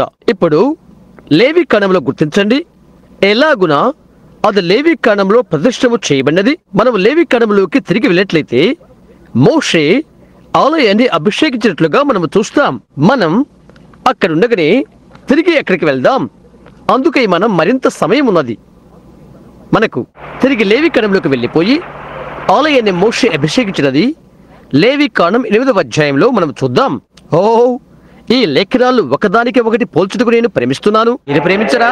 అలాంటప్పుడు దేని కొరకై మనం ఎదురుతెన్నులు చూస్తున్నామో, మనం ఏది చేస్తున్నామో దాని యొక్క ఒక అవగాహనను నీవు పొందుకుంటావు. ఎవరైనా కానీ దాన్ని గూర్చి అప్పుడప్పుడు లేఖనాన్ని మనం వినియోగిస్తుంటాం. ఇప్పుడు లేవి కాండం 8వ అధ్యాయము, నేను ఇక్కడ 10వ వచనం గుర్తు పెట్టుకున్నాను. గుర్తుంచుకోండి, లేవి కాండం 8:10 చూద్దాం. మరియు మోషే అభిషేక తైలమును తీసుకుని మందిరమును దానిలో ఉన్న సమస్తమును అభిషేకించి వాటిని ప్రతిష్ఠించెను. అతడు దానిలో కొంచెము 7 మారులు బలిపీఠం మీద ప్రోక్షించి బలిపీఠమును దాని ఉపకరణములన్నిటినీ గంగాళమును దాని పీటను ప్రతిష్ఠించుటకై వాటిని అభిషేకించెను. మరియు అతడు అభిషేక తైలములో కొంచెము అహరోను తల మీద పోసి అతని ప్రతిష్ఠించుటకై అతన్ని అభిషేకించెను. మోషే అరణ్యములో ఇశ్రాయేలు యాత్రలో ఉండగానే శుద్ధీకరించి వారి కొరకై ఆరాధనా మందిరమును అభిషేకించెను. అది అభిషేకము. ఇప్పుడు 2వ దినవృత్తాంతాల గ్రంథము తీసి పరిశుద్ధాత్మ ఆయన స్థానాన్ని స్వీకరించిన ప్రతిష్టతను మనం చూద్దాం. ఏమి జరిగినదో ఇప్పుడు చూద్దాం. 2వ దినవృత్తాంతములు 5వ అధ్యాయం 13వ వచనం నుండి 2వ దినవృత్తాంతములు 5వ అధ్యాయము 13వ వచనము ప్రారంభం. బూరలు ఊదువారును పాఠకులను ఏక స్వరముతో యెహోవాకు కృతజ్ఞతాస్తుతులు చెల్లించుచు గానము చేయగా యాజకులు పరిశుద్ధ స్థలములో నుండి బయలువెళ్ళి ఆ బూరలతోనూ తాళములతోనూ వాయిద్యములతోనూ కలిసి స్వరమెత్తి యెహోవా దయాళుడు, ఆయన కృప నిరంతరమునని స్తోత్రము చేసిరి. అప్పుడు ఒక మేఘము యెహోవా మందిరము నిండా నిండెను. యెహోవా తేజస్సుతో దేవుని మందిరం నిండుకొనగా సేవ చేయుటకు యాజకులు ఆ మేఘమున్న చోట నిలవలేకపోయిరి. అభిషేకించబడవలసిన పరిశుద్ధ స్థలములోకి దేవుడు దిగివచ్చెను. ఆయన్ను ఆరాధించుటకై వచ్చిన ప్రజలకు ఆయన అప్పజెప్పుకొనెను. కాబట్టి అభిషేకము చేయుట పరిశుద్ధ స్థలమును కాదు, అయితే అతి పరిశుద్ధ స్థలమును అభిషేకించుటకు. నూతన యెరూషలేము అతి పరిశుద్ధ స్థలమని మనము గమనించాము. తన భర్త కొరకు అలంకరించబడి తన్ను తాను సిద్ధపరచుకున్న పెళ్లి కుమార్తె వలె పరలోకమందున్న దేవుని యొద్ద నుండి దిగివచ్చు. నూతన యెరూషలేము పైన అభిషేకమున్నది. అభిషేకం వారి మీద ఉండను. ఆలయము తిరిగి కట్టబడిన తర్వాత జెరుబ్బాబెలు తన ఆలయమును ప్రదర్శించినప్పుడు అది తిరిగి అభిషేకించబడలేదు. ఎందుకంటే అది ముందుగానే అభిషేకించబడినది. అది పగలగొట్టబడినది. తిరిగి ఆజ్ఞ ఇవ్వబడి ఉన్నది. దాని మీదకి నాశనం వచ్చినది. అది తిరిగి నిలబెట్టుటకై ఆజ్ఞ నొసంగబడి ఉన్నది. కాబట్టి ఇక ఎలాంటి అభిషేకము అవసరం లేదు దానికి. అది ఒకసారి అభిషేకించబడితే అదే కొనసాగుతున్నది. ఈ సమయం వరకు అదే కొనసాగుతున్నది. అయితే దేవుడు 1000 ఏండ్ల పాలన మందిరాన్ని పెట్టినప్పుడు ఆయన అతి పరిశుద్ధ స్థలాన్ని అభిషేకిస్తాడు. నీ పరిశుద్ధతను కాదు, అయితే అతి పరిశుద్ధ స్థలమును. అయితే రాజు 1000 ఏండ్ల కొరకై ఆయన సింహాసనాన్ని స్వీకరించినప్పుడు మహిమ కలుగును కాక ఆమె ఇప్పుడు అక్కడే ఉన్నది. అతి పరిశుద్ధత స్థలమును అభిషేకించడం ఆఖరు జరుగు పని. మందిరం నిలవబెట్టబడుతున్నది. పునరుద్ధానం వచ్చినది. యూదులు తిరిగి వచ్చారు. క్రీస్తు ఆయన పెళ్లి కుమార్తె వచ్చినది. యూదుల్లో 1,44,000 మంది ముద్రించబడ్డారు. 1000 ఏండ్ల పాలన సంసిద్ధమైనది. అతి పరిశుద్ధ స్థలమును అభిషేకం చేయు ఒక అభిషేకం ఒకటి ఉన్నది. పరిశుద్ధమైనది. పరిశుద్ధతలో అతి పరిశుద్ధమైనది. పరిశుద్ధ స్థలములోని అతి పరిశుద్ధ స్థలములో కెరూబుల మధ్యను దేవుని నివాస స్థలము. ఈ సమయంలో క్రీస్తు ఆయన పై ఉన్నవాడై అతి పరిశుద్ధ స్థలములో ఉండును. అక్కడ సూర్యుడు అక్కడ లేదు. ఎందుకనే గొర్రెపిల్లయే ఆ పట్టణపు మధ్య ఉండి దీపకాంతి అయి వెలుగై ఉండును. ఆ పట్టణానికి ప్రొద్దుగుంకుట ఉండదు. పాతకాలపు జిమ్ అంకుల్ చెప్పినట్లుగా అది ఎప్పుడూ జరగదు. ఎందుకంటే క్రీస్తు అభిషక్తుడుగు ఆయన దీపమై ఉంటాడు. రాజు వచ్చి 1000 సంవత్సరాలు ఆయన సింహాసనమును పరిపాలించిన కొరకు తీసుకుంటాడు. ఇర్మియా 3:12-18 కలిపి చదువుకుందాం. ఇర్మియా 18వ అధ్యాయం అనుకుంటాను. కాదు, 12వ అధ్యాయం. క్షమించండి, 12వ అధ్యాయం ఇర్మియా 3 ఆరంభిద్దాం. క్షమించండి, ఇర్మియా 3 నేను ఇక్కడ వ్రాసుకున్నాను. నేను చదువుకుంటున్నప్పుడు పరిశుద్ధాత్మ ఒక స్థలం నుండి మరొక స్థలానికి నన్ను కదిలిస్తాడు. నాకు వీలైనంత వరకు పొల్లులు పెట్టుకుంటాను. ఇర్మియా 3 తర్వాత 12-18 వరకు దాంతో కలిపి చదువుదాం. నీవు వెళ్ళి ఉత్తర దిక్కున ఈ మాటలు ప్రకటింపము. ద్రోహిణియగు ఇశ్రాయేలు తిరిగి రమ్ము. ఇదే యెహోవా వాక్కు. మీ మీద నా కోపము పడనీయను. నేను కృపగలవాడిని కనుక నేను ఎల్లప్పుడూ కోపించువాడును కాను. ఇదే యెహోవా వాక్కు. నీ దేవుడిని యెహోవా మీద తిరుగుబాటు చేయుచు నా మాటను అంగీకరింపక ప్రతి పచ్చని చెట్టు కింద అన్యులతో కలిసి కొనుటకు నీవు ఇటు అటు పోయినా నీ దోషము ఒప్పుకొనుము. అదే వారు చేసినది. తూర్పు పశ్చిమ ప్రదేశానికి గమనిస్తున్నారా? నీవు నా మాటకు విధేయుడువు కాలేదు. ఇదే యెహోవా వాక్కు. తిరుగు, ఇది విను. భ్రష్టులకు పిల్లలారా, తిరిగి రండి. నేను మీ యజమానుడను. మేము పెళ్లి చేసుకున్నాను. MARRIAD. ఇదే యెహోవా వాక్కు. వారి కళ్ళు మూయబడినవి. ఎందుకంటే ఒక తరుణాన్ని అన్యులకు నేను ఇచ్చాను. అయితే మీరు తిరిగి రండి. నేను మిమ్ము పెళ్లి చేసుకున్నాను. ఒకానొక కుటుంబంలో నుండి ఒకరిగాను, ఒకానొక కుటుంబంలో నుండి ఇద్దరిగాను మిమ్మల్ని తీసుకుని యూదులుగా పిలువబడిన వారందరూ కాదు లోపల ప్రవేశించేది. అయితే ఏర్పరచుకునిన వర్గము వారు లోనికి వస్తారు. యోసేపు ఎదుటకు వచ్చినటువంటి ఆ చిన్న బెన్యామీను వలె ఆ గుంపు ప్రతి దేశములో నుండి, ప్రతి ఒక్క పట్టణములో నుండి, ప్రతి ఒక్క కుటుంబంలో నుండి వచ్చును. సీయోనుకు రప్పించదను, నాకిష్టమైన కాపరులను మీకు నియమించును. వారు జ్ఞానముతోను వివేకతోను వివేకముతోను మిమ్ము నేలుదురు. మీరు ఆ దేశంలో అభివృద్ధి పొంది విస్తరించు దినములలో ఇదే యెహోవా వాక్కు. జనులు యెహోవా నిబంధన మందసమని ఇకను చెప్పరు. అది వారి మనస్సులోనికి రాదు. దానిని జ్ఞాపకము చేసుకున్నారు. అది పోయినందుకు చింతపడరు. ఇక మీదట దాని చేయరాదు. ఇదే యెహోవా వాక్కు. ఆ కాలమున యెహోవా వాక్కు, యెహోవా యొక్క సింహాసనమని యెరూషలేమునకు పేరు పెట్టుదురు. ఆయన అక్కడే ఉండును. గమనిస్తున్నారా? జనములనియు తమ దుష్ట మనస్సులో పుట్టు మూర్ఖత్వము చొప్పున నడుచుకొనక యెహోవా నామమును బట్టి యెరూషలేమునకు గుంపులుగా కూడి వచ్చెదరు. హల్లెలూయా. అది ఆ పట్టణము అభిషేకించబడినప్పుడు ఉండేది. అది ఆ నూతనమైన యెరూషలేము అభిషేకించబడినప్పుడు ఉండున్నది. ఆ పట్టణం యొక్క సమస్త జనములు, ప్రకటన 20వ అధ్యాయంలో, అక్కడ దాని గుమ్మములు రాత్రి లేనందున వేయబడవు. ఎందుకనగా రాత్రి అనేది అతడ లేదు కాబట్టి. భూరాజులు తమ మహిమను దానిలోనికి తీసుకుని వచ్చరు. దాని యొక్క గోడలు సూర్యకాంతపురాయి కెంపుతో మొదలగు 12 రాళ్లతో ఉంటవి. 12 ప్రాకారములు ఒక్క ప్రాకారమై ఘనీభవించిన ఒక్క ముత్యముతో ఉంటుంది.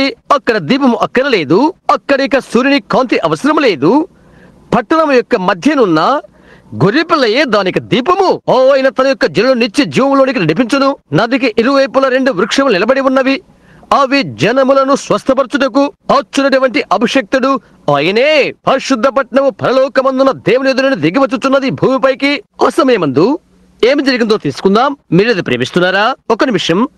యెషయా 60 తీద్దాం. దాన్ని దాటవేయడం మంచిది, దాన్ని వదిలిపెట్టడం మంచిది. కొంచెం వేడిగా ఉండవచ్చు, అయినప్పటికీ ముందుకు సాగుదాం. ఆ సమయం ముందు ఏమి జరిగిందో వేణు. యెషయా 65. పాపిన స్నేహితుడా, నీవుగా అడుక్కో, ఇది నీవు పొగొట్టుకుంటావేమో. యెషయా 65వ అధ్యాయము 17వ వచనం నుండి ఆరంభిద్దాం. ప్రతి ఒక్కరు వినండి.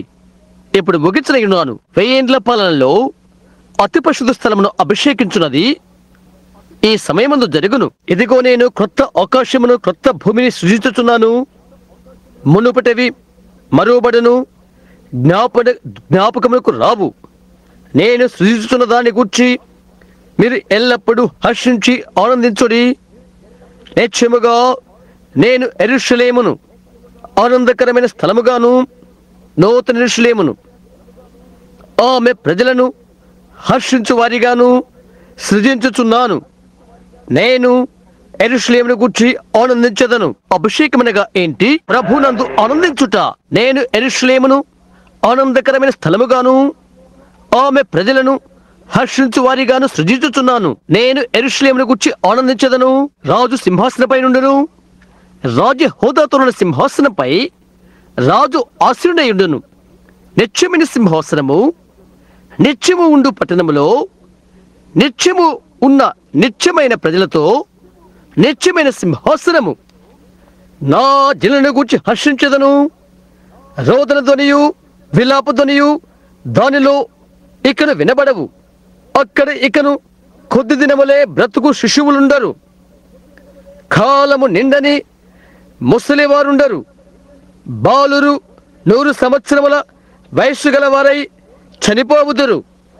పాపాత్ముడై శాపగ్రస్తుడగు వాడు సహితము 100 సంవత్సరాలు బ్రతుకును. జనులు ఇండ్లు కట్టుకుని వాటిలో కబురముందురు. ద్రాక్ష తోటలు నాటించుకొని వాటి ఫలములు అనుభవింతురు. వారు కట్టుకున్న ఇండ్లలో వేరొకరు కాపురముండరు. వారు నాటుకున్న వాటిని వేరొకరు అనుభవింపరు. నా జనులు ఆయుష్యము వృక్షాయుష్యమంతా అగును. నేను ఏర్పరచుకునేవారు తాము చేసుకున్న దాని ఫలమును పూర్తిగా అనుభవించరు. వారు వృధాగా ప్రయాసపడరు. అకస్మాత్తుగా కలుగు అపాయమునందుటకై పిల్లలను కనరు. వారి యెహోవా చేత ఆశీర్వదించబడిన వారగుదురు. వారి సంతానము వారు వారి యుద్ధనే ముందురు. వారికి ఇలాగున జరుగును. వారు వేడుకొనక మునుపు నేను ఉత్తరమిచ్చేదను. వారు మనవి చేయుచుండగా నేను ఆలోకించేదను. తొడేళ్లను గొర్రె పిల్లలను కలిసి మేయును. సింహము ఎద్దువలే గడ్డి తినును, సర్పములకు మన్ను ఆహారమగును. నా పరిశుద్ధ పర్వతములో అవి హాని అయినను నాశనమైనను చేయకుండాను అని యెహోవా సెలవిస్తున్నాడు. ఏదైనా పోగొట్టుకుంటావా? లేదు. తటాల్లో వెనక్కు తీయండి. యెషయా మరలా 11వ అధ్యాయం 1వ వచనం నుండి 9వ వచనం వరకు తిరిగి అతను ఏమని చెప్తున్నాడో వినండి. అతను దర్శనం పట్టుకున్నప్పుడు కడవరి దినాల్లో స్త్రీలు ఏ విధంగా నటిస్తారో అతడు ఆ స్త్రీని చూచిన తర్వాత చెప్తున్నాడు. ఎప్పుడు? యెషయా 11:1 నుండి, యెషయా మొద్దు నుండి చిగురు పుట్టును, వాని వేరుల నుండి అంకురము ఎదిగి ఫలించును. యెహోవా ఆత్మ జ్ఞాన వివేకములకు ఆధారముగు ఆత్మ, ఆలోచన బలములకు ఆధారముగు ఆత్మ, తెలివిని యెహోవా యెడల భయభక్తులను పుట్టించు ఆత్మ అతని మీద నిలుచును. యెహోవా భయము అతనికి ఇంపైన సువాసనగా ఉండును. కంటి చూపును బట్టి అతడు తీర్పు తీర్చడు, తాను వెను దానిని బట్టి విమర్శ చేయడు. నీతిని బట్టి బీదలకు తీర్పు తీర్చును. భూనివాసుల్లో దీనులైన వారికి యథార్థముగా విమర్శ చేయును. తన వాగ్దండము చేత లోకమును కొట్టును, తన పెదవుల ఊపిరి చేత దుష్టులను చంపును. అతని నడుమునకు నీతియు అతని తుంట్లకు సత్యమును నడికట్టుగా ఉండును. తోడేలు గొర్రెపిల్ల యొద్ద వాసము చేయును, చిరుతపులి మేకపిల్ల యొద్ద పండుకొనును. దూడయు కొదుమ సింహమును పెంచబడిన కోడియు కూడుకొనగా బాలుడు వాటిని తోలును. ఆవులు ఎలుగులు కూడి మేయును, వాటి పిల్లలు ఒకచోటనే పండుకొనును. ఎద్దు మేయినట్లు సింహము గడ్డి మేయును. పాలు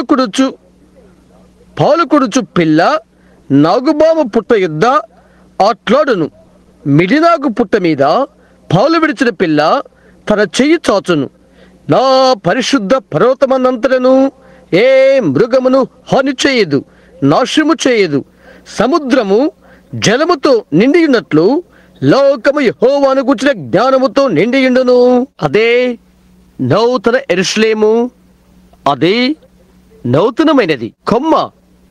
ఇక్కడది దావీదు వేరు చిగురుగా వివరణ ఇవ్వబడినది. ఆయనే వేరు మరియు చిగురు. దీని తర్వాత పెళ్లి కుమార్తె తెగపడుతుంది. 70 వారముల తర్వాత ప్రకటన 19వ అధ్యాయం 1 నుండి 16 వచనాలలో పెళ్లి కుమార్తె కనిపిస్తుంది. మహాబలవంతుడైన రాజుకు పెళ్లి కుమారునితో ఆమె వస్తున్నది. ఆహా, మనమందరం అందులో ఉంటామో లేదో నాకు తెలియదు. అది పొందుకో. దీని యొక్క భాగాన్ని మనం కొంత చదువుకుందాము. ఎలాగైనా దీని తర్వాత పెళ్లి కుమార్తె వచ్చుట ఇక్కడ జరుగుతుంది. చూశారా? 1000 ఏండ్ల పాలన ప్రారంభమైన తర్వాత అప్పుడు క్రీస్తు పెళ్లి కుమార్తెతో తిరిగి వచ్చును. 1 నుండి 16 వరకు 19వ అధ్యాయం. ఇవైన తర్వాత ఈ శ్రమకాలమైన తర్వాత, శ్రమల తర్వాత, ముద్రల తర్వాత, తెగుల తర్వాత, సాతాను పడవేయబడిన తర్వాత, 1000 ఏండ్ల పాలన ప్రవేశపెట్టబడిన తర్వాత గమనించండి. అటు తర్వాత ఈ సంగతులు జరిగిన తర్వాత బహుజనుల శబ్దం వంటి గొప్ప స్వరము పరలోకమందు ఇలాగు చెప్పగా వింటిని, హల్లెలూయా, రక్షణ మహిమ ప్రభావములు మన దేవునికే చెల్లును.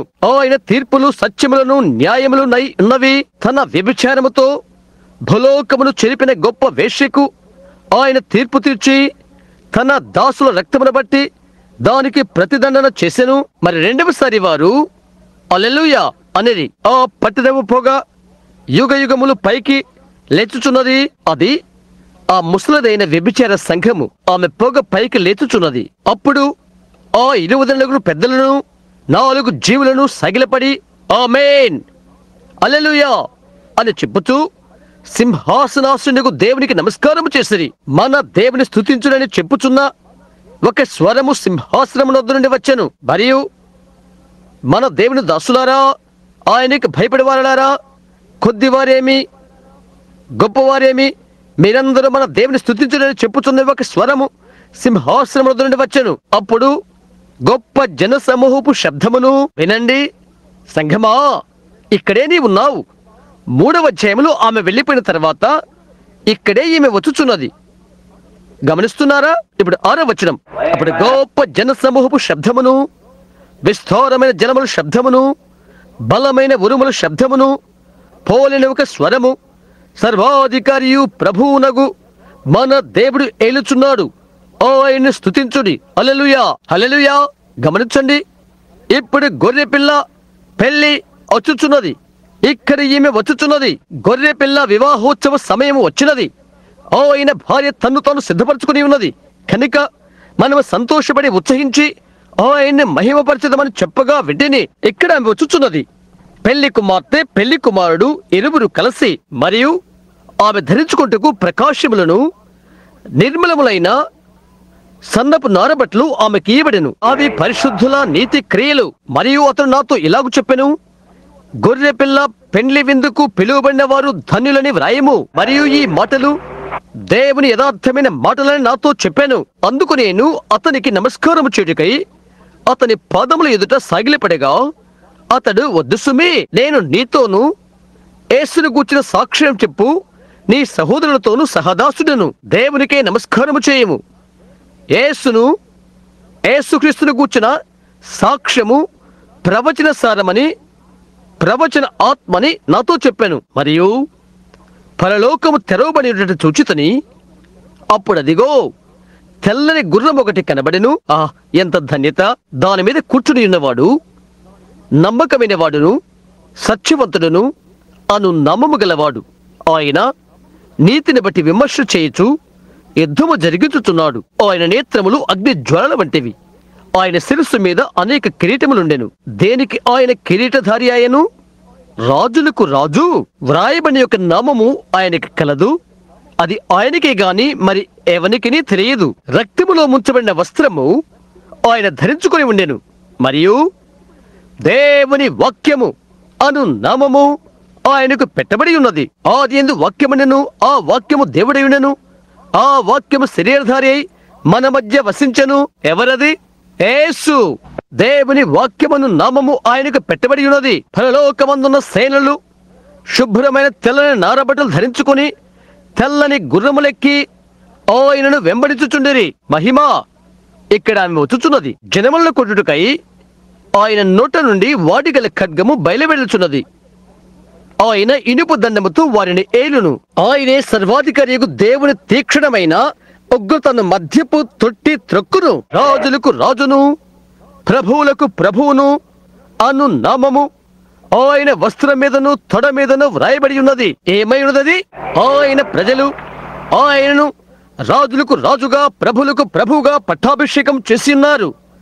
ఆయన సంఘముతో 1000 ఏండ్ల పాలన కాలమంతా జీవించుటకు మరియు పరిపాలించుటకు అభిషేకించబడిన దేవుని సన్నిధానముతో ఆయన పరిశుద్ధాలయములకు తిరిగి వచ్చుచున్నాడు.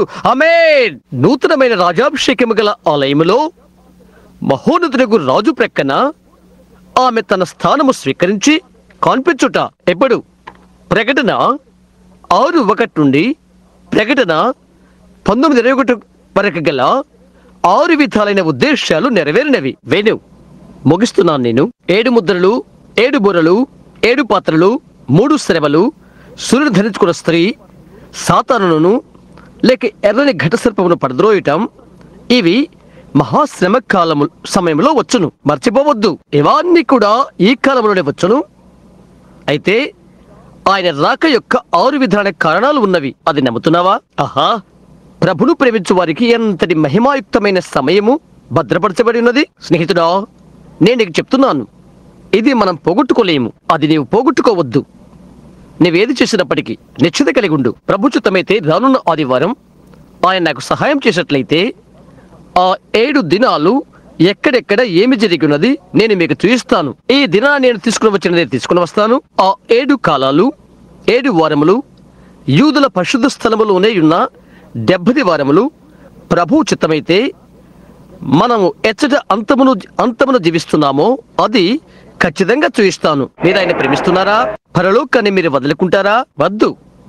మనము అంత్యకాలంలో ఉన్నాము. ఆయన ఏమి చెడుకై వస్తున్నాడు? మొదటి విషయం జరుగుతుంది. యేసు భూమి మీదకి రాకముందు మొదటి విషయం ఏంటి? సంఘము ఏమవుతుంది? ఎత్తబడుతున్నది. యేసు భూమి మీదకి వచ్చి సమాధుల చుట్టూ తిరిగి అయ్యా అమ్మలతో కరస్పర్శ చేసి మనందరితో మాట్లాడి పైకి వెళ్ళిపోతాడా? లేదు. అది ఎలాగుంటుంది? ప్రభు వాక్యం ద్వారా మీతో ఇది మేము చెప్తాము. ఆమె ఎదుట సజీవులమై నిలిచిండు మనము. 2వ తెస్సలోనికై 5వ అధ్యాయము. ప్రభు రాకడ వరకు సజీవులమై నిలిచిండు మనము. నిద్రించిన వారి కంటే ముందుగా ఆయన సన్నిధి చేరము. దేవుని బూర ఊదబడును. క్రీస్తు నందుండి మృతులైన వారు మొదట లేతురు. ఆమె ఎదుట సజీవులమై నిలిచిండు మనము. వారితో కూడా ఏకముగా ప్రభువును ఎదుర్కొనుటకు ఆకాశ మండలమునకు మేఘముల మీద కొనిపోబడదుము. ఒక క్షణములో కనురెప్ప పాటులో మనము కొనిపోబడదుము. ఆ సమయంలో సంఘకాలము ముగిసిపోతుంది. ఆ తర్వాత ఇక్కడ భూమి మీద దేవుడు యూదులతో సంధిస్తాడు. 2 ప్రవక్తలుంటారు. 11వ అధ్యాయం మనం తీద్దాం. అభిషేకించబడిన 2 ప్రవక్తలు ఏలియా, మోషే లాంటి వారు. అదే నేను అనుకుంటాను. వారు బాగా భద్రపరుచుకుని రోము తన నిబంధన ఆ అధిపతితో తెంపివేసుకుంటుంది. అది వారు చూచిన తర్వాత గొప్ప శాపాలు వారు తెస్తారు. 70 వారికుల మధ్యలో అది రోముతో దాని నిబంధనను తెంపివేసుకుంటుంది. లేక రోము ఇశ్రాయేలుతో తెంపివేసుకును. దాని ద్వారా హేయమైనది ప్రాకిపోటుకు ప్రారంభిస్తుంది. అన్యులలో శేషించిన నిద్రిస్తున్న కన్యక. అప్పుడు ఒక పెద్ద జల ప్రళయం, వరద వస్తుంది. ఆఖరి సర్పమగు రోము తన నోటి నుండి ప్రవాహ జలమును వెళ్ళగక్కుతుంది. దేవుని ఆజ్ఞలను గైకొనుచున్న మిగిలిన స్త్రీ సంతానంపైకి యుద్ధం ప్రకటిస్తుంది. రోము అది చేస్తుంది. సంఖ్యముల సమాఖ్య తామంతా ఐక్యత చేకూర్చుకుని యూదులను ఆ సమాఖ్యలోకి తీసుకుని వస్తారు. వారి స్వంత ఆలయపు ఆరాధనలోకి తిరిగి తీసుకుని వస్తవి. బైబిల్ గ్రంథంలో నుండి ఇది యెహోవా ఇలాగు సెలవిచ్చుచున్నాడు. మరియు వారికి వారి సొంత సంఘము ఉంటున్నది. ఇప్పుడైతే వారేంటి? ఇప్పుడే నేను దాన్ని స్వచ్ఛమైన దానిగా పట్టుకున్నాను. ఎప్పుడు వారు గుర్తించబడిన దేశము. అవును కదా? అయితే వారికి ఇంకా వారి దేవాలయపు ఆరాధన లేదు. వారి దేవాలయ ఆరాధన ఆరంభించినప్పుడు సంఘము వెళ్లిపోయినది. దేవుడు యూదులను ఒక దేశముగా సంప్రదిస్తాడు. ఆ తర్వాత ఈ సమాఖ్యలోకి వారు తీసుకుని రాబడిన తర్వాత రోము దానిని 70 వారి మధ్యలో రోము దాన్ని తెంచుకుంటున్నది. 3.5 సంవత్సరములకు వారితో నిబంధనను అతడు తెంచుకుంటాడు. ఎందుకంటే నాశనము చేయు హేయమైనది వచ్చి ముగింపు వరకు ప్రాకిపోతుంది. ఆ తర్వాత అతడు ప్రొటెస్టాంటులను యూదులను తీసుకుని వారిని హింసించును. ఆ సమయమందు ఈ 2 ప్రవక్తలు నిలబడి భూమిని శపిస్తారు. వారి ప్రవచన కాలమందు భూమిపైకి వర్షము కురవదు. వారు ఆకాశం నుండి అగ్ని దిగిరమ్మని మొదలైనవి చేస్తారు. నీవు కొద్దిగా ఆగు, మనకై ఇక్కడ ఎంతో పడి ఉన్నది, మనం నేర్చుకోవటానికి మనకై భద్రపరచబడి ఉన్నది. ఓ ఆయన ఎటువంటి మహోన్నతమైన దేవుడు, ఎంతటి కనికర సంపన్నుడు తండ్రి ఆయన. స్నేహితులారా, నేను మీ సంఘ కాపరిగా ఇది మీకు చెప్పనివ్వండి. మీకున్న ధన్యతలు మీరు గుర్తించలేదు. అక్కడే అనేక మంది గొప్పవారు, అనేక మంది భక్తులు, వేవేల కొలది పరిశుద్ధులు గతించిన సంవత్సరాల్లో మృతులైపోయారు. నీవు జీవించుచున్న ఈ దినాన్ని చూడాలని ఆశించిన ఆత్మ నింపుదల గల మనుష్యులు మృతి చెందారు. నేను వాటిని వినియోగించుకుందాం. ఇక దేని కొరకు మనం ఎదురు చూడవలసి ఉన్నది? దీని తర్వాత మనం ఏమి చేయగలము? మనం ఎక్కడికి వెళ్ళుచున్నాము? ఏమి జరగబోతున్నది? మనం ఒక చోటుకు వెళ్ళవలసి ఉన్నది. ఎల్లప్పుడూ నీవు ఇక్కడ ఉండలేవు. నీ గడ్డి నీవు కోయగలవు. తర్వాత వారంలో దాని కోయుటకు మరలా అవసరమవుతున్నది. అవును, ఆ సమయమునకు ముందు 2 సార్లు నీవు నీ బిడ్డలను పెంచుతావు. మధ్యాహ్న భోజనం వారికి పెడతావు. తిరిగి సాయంకాల భోజనానికి వారు ఆకలిగుంటారు. సాయంకాలం భోజనం పెడతావు. తిరిగి వారు ఉదయానికి ఆకలిగుంటారు. వారికి ఒక జత చెప్పులు కొను. వారు నా మాదిరిగా ఉన్నవారైతే 2-3 నెలలకే మరొక జత నీవు కొనవలసి ఉంటుంది. ఈ నెలలో వారికి బట్టలు కొను. 1 మరి 2 నెలలకు కొత్త బట్టలు వారికి కొంటావు. చూడు, ఏది నిరంతరం ఉండేది లేదు, స్థిరమైనది ఏదీ లేదు, నిలబడగలిగినది ఏదీ లేదు. అతి త్వరగా వినాశనమైపోయే అస్థిరమైన ఈ లోక ఐశ్వర్యాన్ని ఆశించకు. నిత్యమైన వాటి మీద నీ నిరీక్షణలు ఉంచు, నిర్మించు. అవి ఎన్నడూ గతించవు. కాలం అతి త్వరగా మారుతుంది. భూమి మీద అస్థిరమైనదే ఉంటుంది. నిత్యమైన వాటి మీద నిరీక్షణ చేసుకో, నిర్మించుకో. మార్పు లేని దేవుని హస్తాన్ని పట్టుకో. తల్ల వంచుకుందాము. నీవెన్నడూ కూడా ఆయన హస్తాన్ని పట్టుకున్నట్లయితే ఇప్పుడే వచ్చి అదెందుకు నీవు చేయకూడదు? చిన్న అమ్మాయి, ఇప్పుడు నీవు అందంగా ఉండే ముద్దుగొమ్మవు నీవు. నీ చిన్న వెంట్రుకలు అందంగా ఉన్నవి, నీ చిన్న బొగ్గులు ఎరుపుగా ఉన్నవి. అయితే ఇది నీకు తెలుసా, రేపటిలోకి అవి వెళ్ళిపోయిన తర్వాత అవి వాడిపోతవి. ఆ అందమైన చిన్నారి బుగ్గలను రాబోతున్న వారంలో భూమిలోని పురుగులు వచ్చి తినివేస్తావని నీకు తెలుసునా? యవ్వన సహోదరుడా, నీవు బలంగా బాగా బలమైన కండరాలతో ఉన్నావు. నీకు గొప్ప తృష్ణ ఉన్నది. అయితే కొద్దిసేపటికో మరి రేపటికో ఆ అందమైన ఉంగరాల జుట్టు రాలిపోతుంది. మిగిలినవన్నీ తెల్లబడిపోతవి. ఆ పెద్ద నిఠారు భుజాలు వంగిపోయి నీ మాంసము కండరాలు పురుగులు తినివేస్తవి. నిన్నవి దుమ్ములోకి మూటగడతవి. అనేకమైన దృశ్యాలను 31 సంవత్సరాలు బల్ల వెనకాల నేను చూశాను. విషాదకరమైన దృశ్యాలు నేను చూశాను, మహిమకరమైన దృశ్యాలు నేను చూశాను. నా బ్రతుకులో బహు విషాదకరమైన దృశ్యం నేను చూచినది చిన్నపిల్లలు వీధిలో ఆకలితో ఉండుట, ఒక్క రొట్టె తునక కోసం తల్లులు భిక్షం అడుగుట నేను చూశాను. నేను చూచిన బహు విషాదకరమైన విషయం, ఒక మానవుడు దేవుని కుమారుడై ఉండవలసిన వాడు దేవుని ఎరగకుండా చనిపోతున్నాడు. ఈ సంఘమునకు సంబంధించిన ఒక స్త్రీ ఒక రాత్రి తలుపు యొద్ద నిలబడి నన్ను చూచి నవ్వుట నాకు జ్ఞాపకమున్నది. ఆమె అన్నది, అతనికి ఉన్నటువంటి భక్తి నా ఆవుకు కూడా కలిగినుట నేను అనుమతించను. 1 గంటకు ముందే నన్ను ఆసుపత్రికి రమ్మని పిలిచారు. అందమైన స్త్రీ, సుమారు 22 సంవత్సరాలు. ఆమె పెద్దగా అరుస్తూ ఆ బోతుకుని ఇక్కడికి తీసుకురండి అని అరచినది. ఆమె విశ్వాసాన్ని బట్టి ఆమె ఒక కేథలిక్. నేను ఇక్కడికి వెళ్ళేటప్పటికీ ఆమె పెద్దక్క అన్నది, సహోదర బ్రహాం, నీవు ఆలస్యంగా వచ్చావు. ఆమె 5 నిమిషాల క్రితమే చనిపోయినది. నేను ఆమెను చూడవచ్చా అని అడిగాను. నీ కొరకు ఆమె కేకులు పెట్టినది. ఆ బోధకుడైన సహోదర బ్రహాంను తీసుకురండి, ఆమె కొరకు ప్రార్థన చేయి, ఆమె కొరకు ప్రార్థన చేయి అని కేకులు పెడుతూ, ఆమె భర్త అక్కడే ఉన్నాడు. ఇప్పుడు అది ఆలస్యమైపోయినది అని నేను అన్నాను. తెర క్రిందకి దించాను. ఆమెకు విశాలమైన కళ్ళు, చాలా అందంగా ఉండేది. ఆమె ముఖంపై చిన్న పుట్టుమచ్చలు, ఆకర్షణీయమైన తల వెంట్రుకలు చాలా ఆకర్షణంగా ఉండేది. ఆమె ముఖం పైన పుట్టుమచ్చలు మొటిమల వలె మారునట్లుగా ఆమె ఎంతో బాధపడినది. ఆమె కళ్ళు ఉబ్బిపోయి కళ్ళలో నుండి బయటికి వచ్చినవి. కారణం, ఆమె ప్రేగులు మూత్రపిండాలు బాగా పనిచేసినవి. చనిపోతున్నప్పుడు సహజంగా అందరికీ అలా ఉంటవి. అట్టి స్థితిలో ఆమె అక్కడ పడి ఉన్నది. ఆమె నోరు తెరిచి ఉన్నది. ఆమె కను బొమ్మతలు లేక రెప్పలు ఆమె ముదురు ఛాయ కన్నులను సగం కప్పివేసినది. నేను ఎన్నడూ మర్చిపోలేను.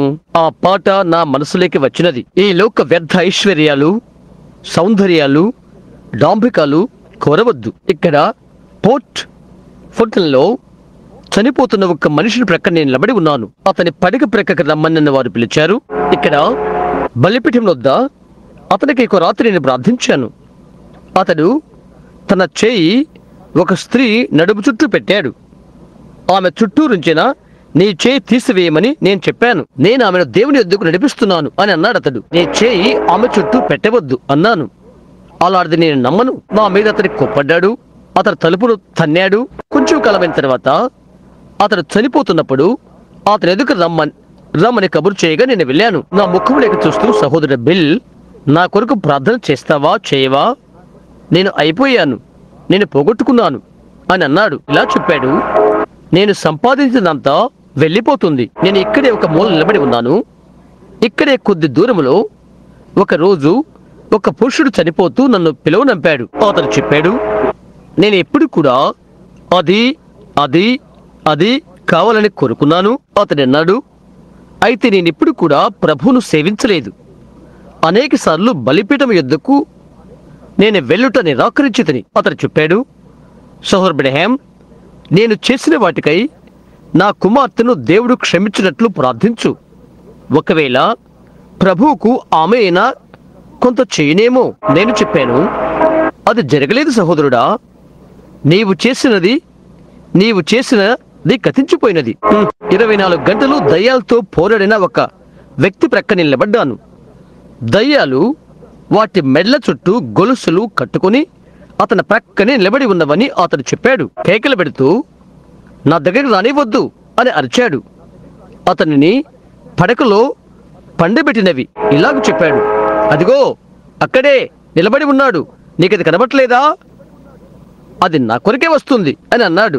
ఎంతో కాలము క్రిందట దేవుని అతడు వదిలివేశాడు. అతనికి పెద్ద పెద్ద గడ్డివాములు, మరింత గోధుమ పంట, అందమైన రేస్ గుర్రాలు ఉన్నవి. 1 సంవత్సరం క్రితము దేవుని ముఖాన దూషించి మందిరానికి వెళ్ళినందుకు తన భార్యను చెంప మీద కొట్టాడు. ఏమి జరిగిందో తెలుసా? అతని ధాన్యం కుప్ప మీద మెరుపు పిడుగుబడినది, అతని గుర్రాలు చనిపోయినవి, అతని వామి కాల్చివేయబడినది. ఆ మనుషుడు ఒక విధంగా మాట్లాడుతూ దయ్యాలతో పోరాడుతూ చనిపోయాడు. నా పాతకాలపు స్నేహితుడు మహిమలో ఉన్నాడు, దూరా నిలబడి ఉన్నాడు, జీవిత రహదారి అంతానికి వచ్చాడు. నే అన్నాను, నువ్వు వెళ్ళిపోతున్నావా నాయనా అని. బిల్ అది ఇదే అన్నాడు. అది ఎలాగున్నది అని అడిగాను.